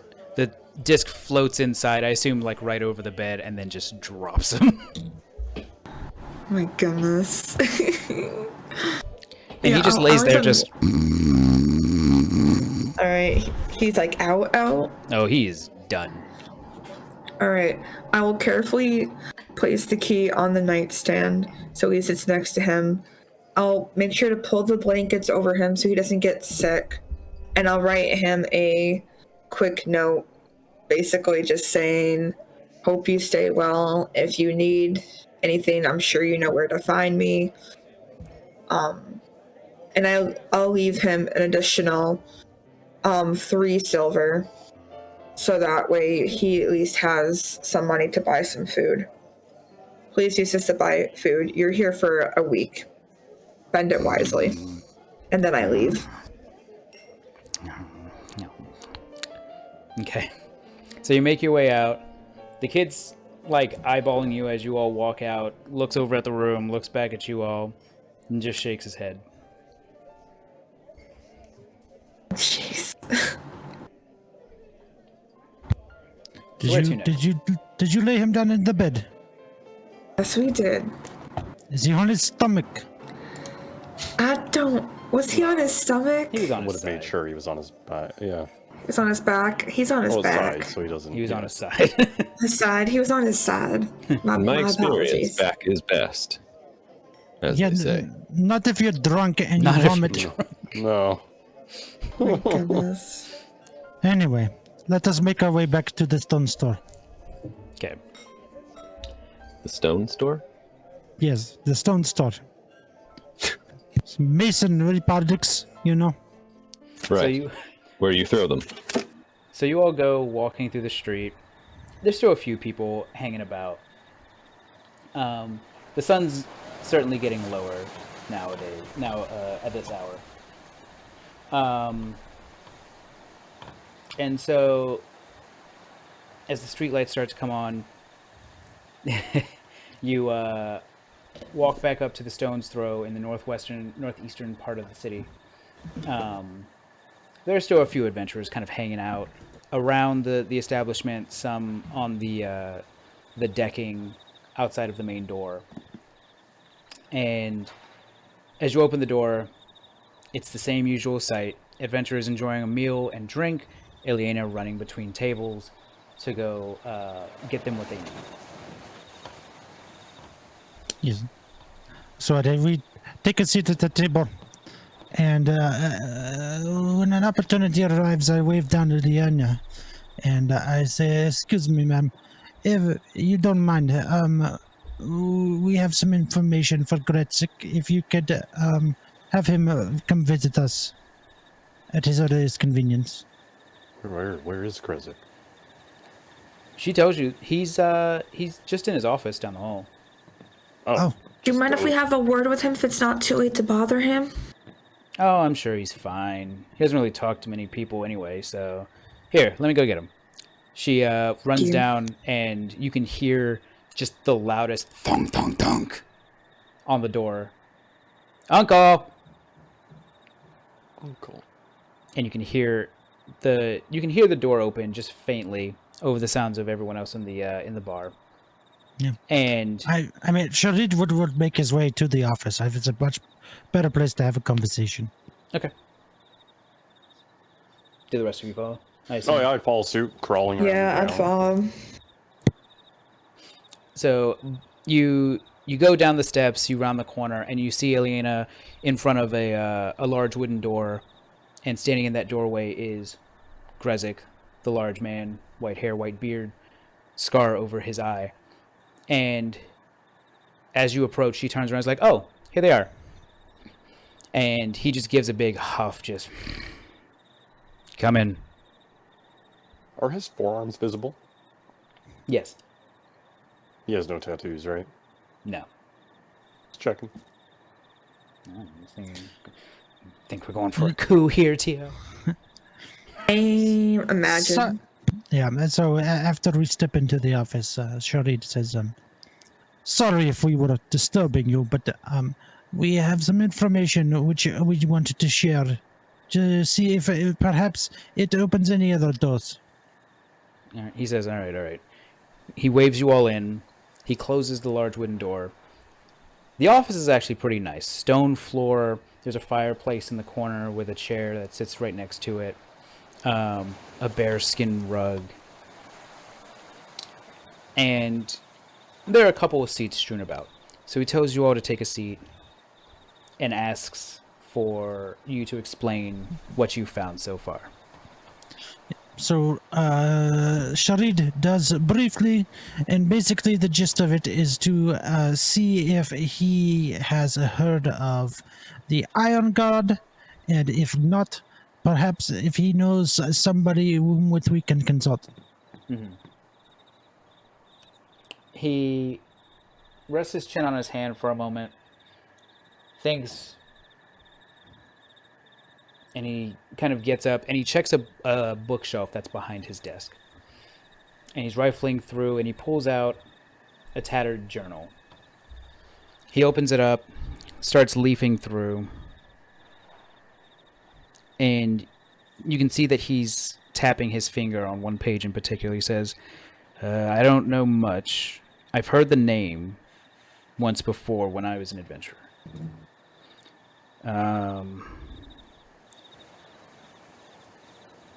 All I know is that there were some shady deals coming out of the city of Bagan, and this Iron Guard was involved. Other than that, I'm not sure. Interesting. So,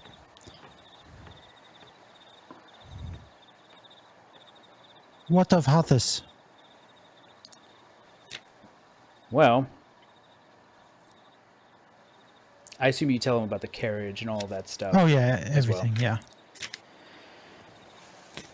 He says, in my experience, that orc that got away with that large sack probably had Hathis in that sack. His condition, who's to say? He got away. My suggestion to you all, unofficially, make your way to the city. Make your way to Bagan. See if you can't find out anything there. Now I'm going to warn you. I've been to that city once or twice. They're not too fond of the magic types. And he looks at Vivian, he looks at Kairos, he actually looks at all of you, having displayed some form of magic at one time or another.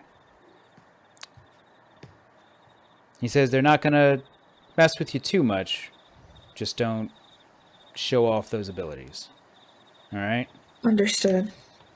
It's a city that understands might is right. So just keep that in mind. He also looks around. He leafs through a couple more pages in his notebook.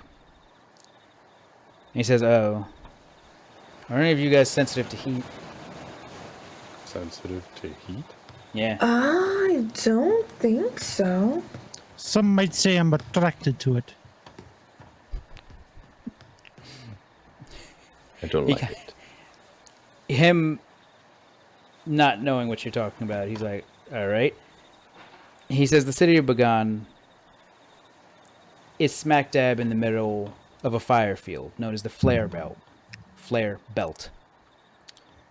The ground scorches with burning geysers, and the city itself was built on top of a mesa in the middle of a lava-filled crater. It's not the nicest place, and in fact, I hear they've been having some civil unrest recently. So, keep your heads low And I would suggest take a day, take a half day, whatever. Get your affairs in order in this city, because it's going to be a long trek. You said civil unrest? What is the nature of the contention? We see the leader of the city. His name is Mars, known as Mars the Marked. Has started closing off the city to locals outside. Anyone who's been trying to get into safety from the wilds has been having a very difficult time getting into the city. That would make it difficult to do trade. What do people need to get in then?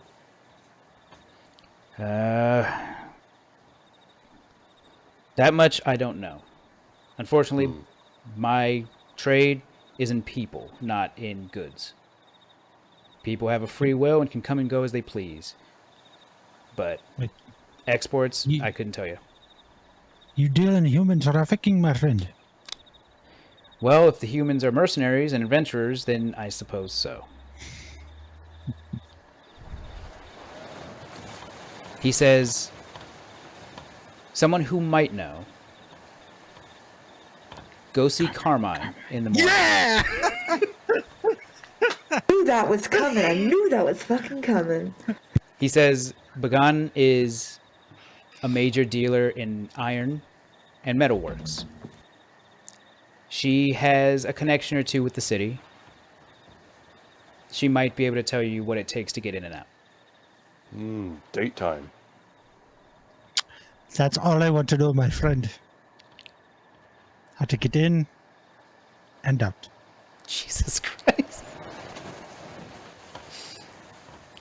He says, don't get yourself into trouble, kid.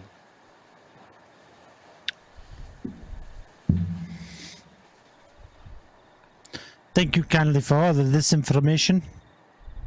And we will be on our way. Good luck.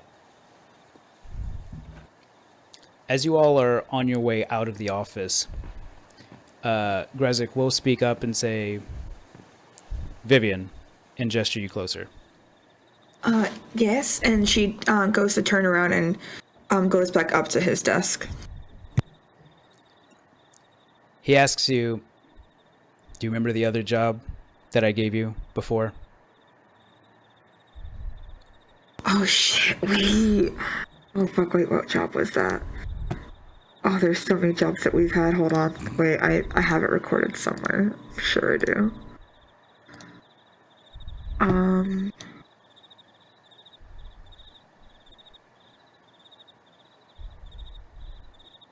Shoot.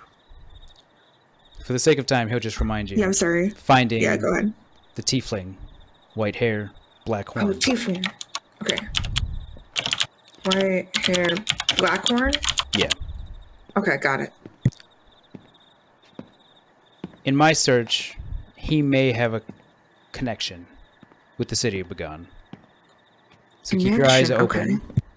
and keep safe. Will do. Now go on.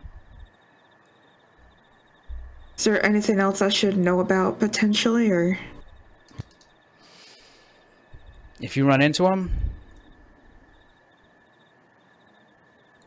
don't engage him. Do not engage, got it. Which direction is Bygone from here? It's to the west. Is there like a map that we can... Yes, I mean, if you look at in it, game. I'm just well, yeah. trying to... If you look at the top of your foundry, you should see a block that says world map. You can actually click that and view the world map. Oh, I have looked at this. It's just been a while. Okay.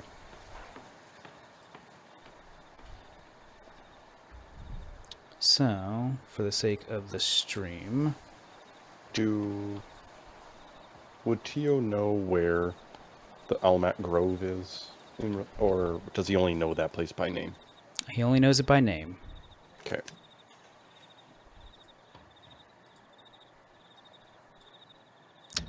So, here is where you are now, in the city of Uhuru. Off to the west is the city of Bagan.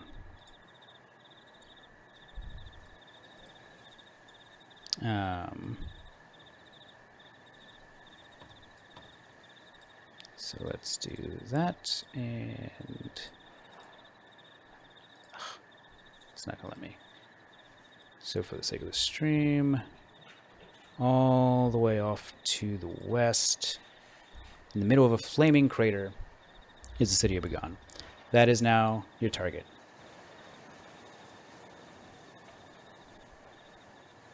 Gotcha. Would Grezek just have a map in his room at all? Yeah, he'd be willing to part with a map. I just wanted to ask him, like, what do you know on the map where Almac Grove is, Grezek? He says, I've never heard of that a day in my life. He was genuinely surprised by that. Oh, okay, interesting. He continues. Okay, thank you. Mm-hmm.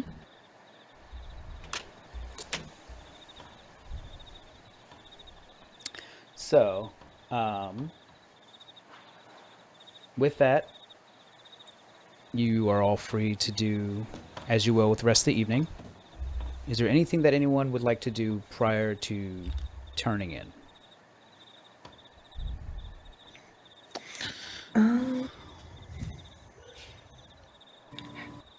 Okay. What's the moon like right now? What position is it in? Not quite full, maybe another couple of days. Couple days? All right, how am I feeling specifically? Am I You know feeling what? okay or?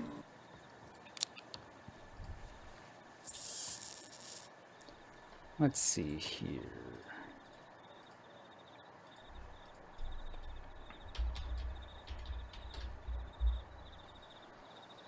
Yeah, you're fine. Okay, cool. Perfect. You're feeling That's all I need to know. So, with that, you all turn in for the evening. You get a long rest. And as soon as you know it, you can hear the caw of a rooster on the wall of the city. And that'll be where we're done for today. All right. So, thank you all for playing. Thanks for joining. Thanks for watching. And Come in next week. we'll I pick get to up See y'all next next week. Carmine. You guys actually of might course. you might get your date, and y'all might actually leave the city. But some of us just got here. I know. Sucks when you have a R.I.P. baby. Kairos. I'm trying. So we'll pick it Baby up was next crying. week. Thanks, everyone. Bye. Bye. Bye.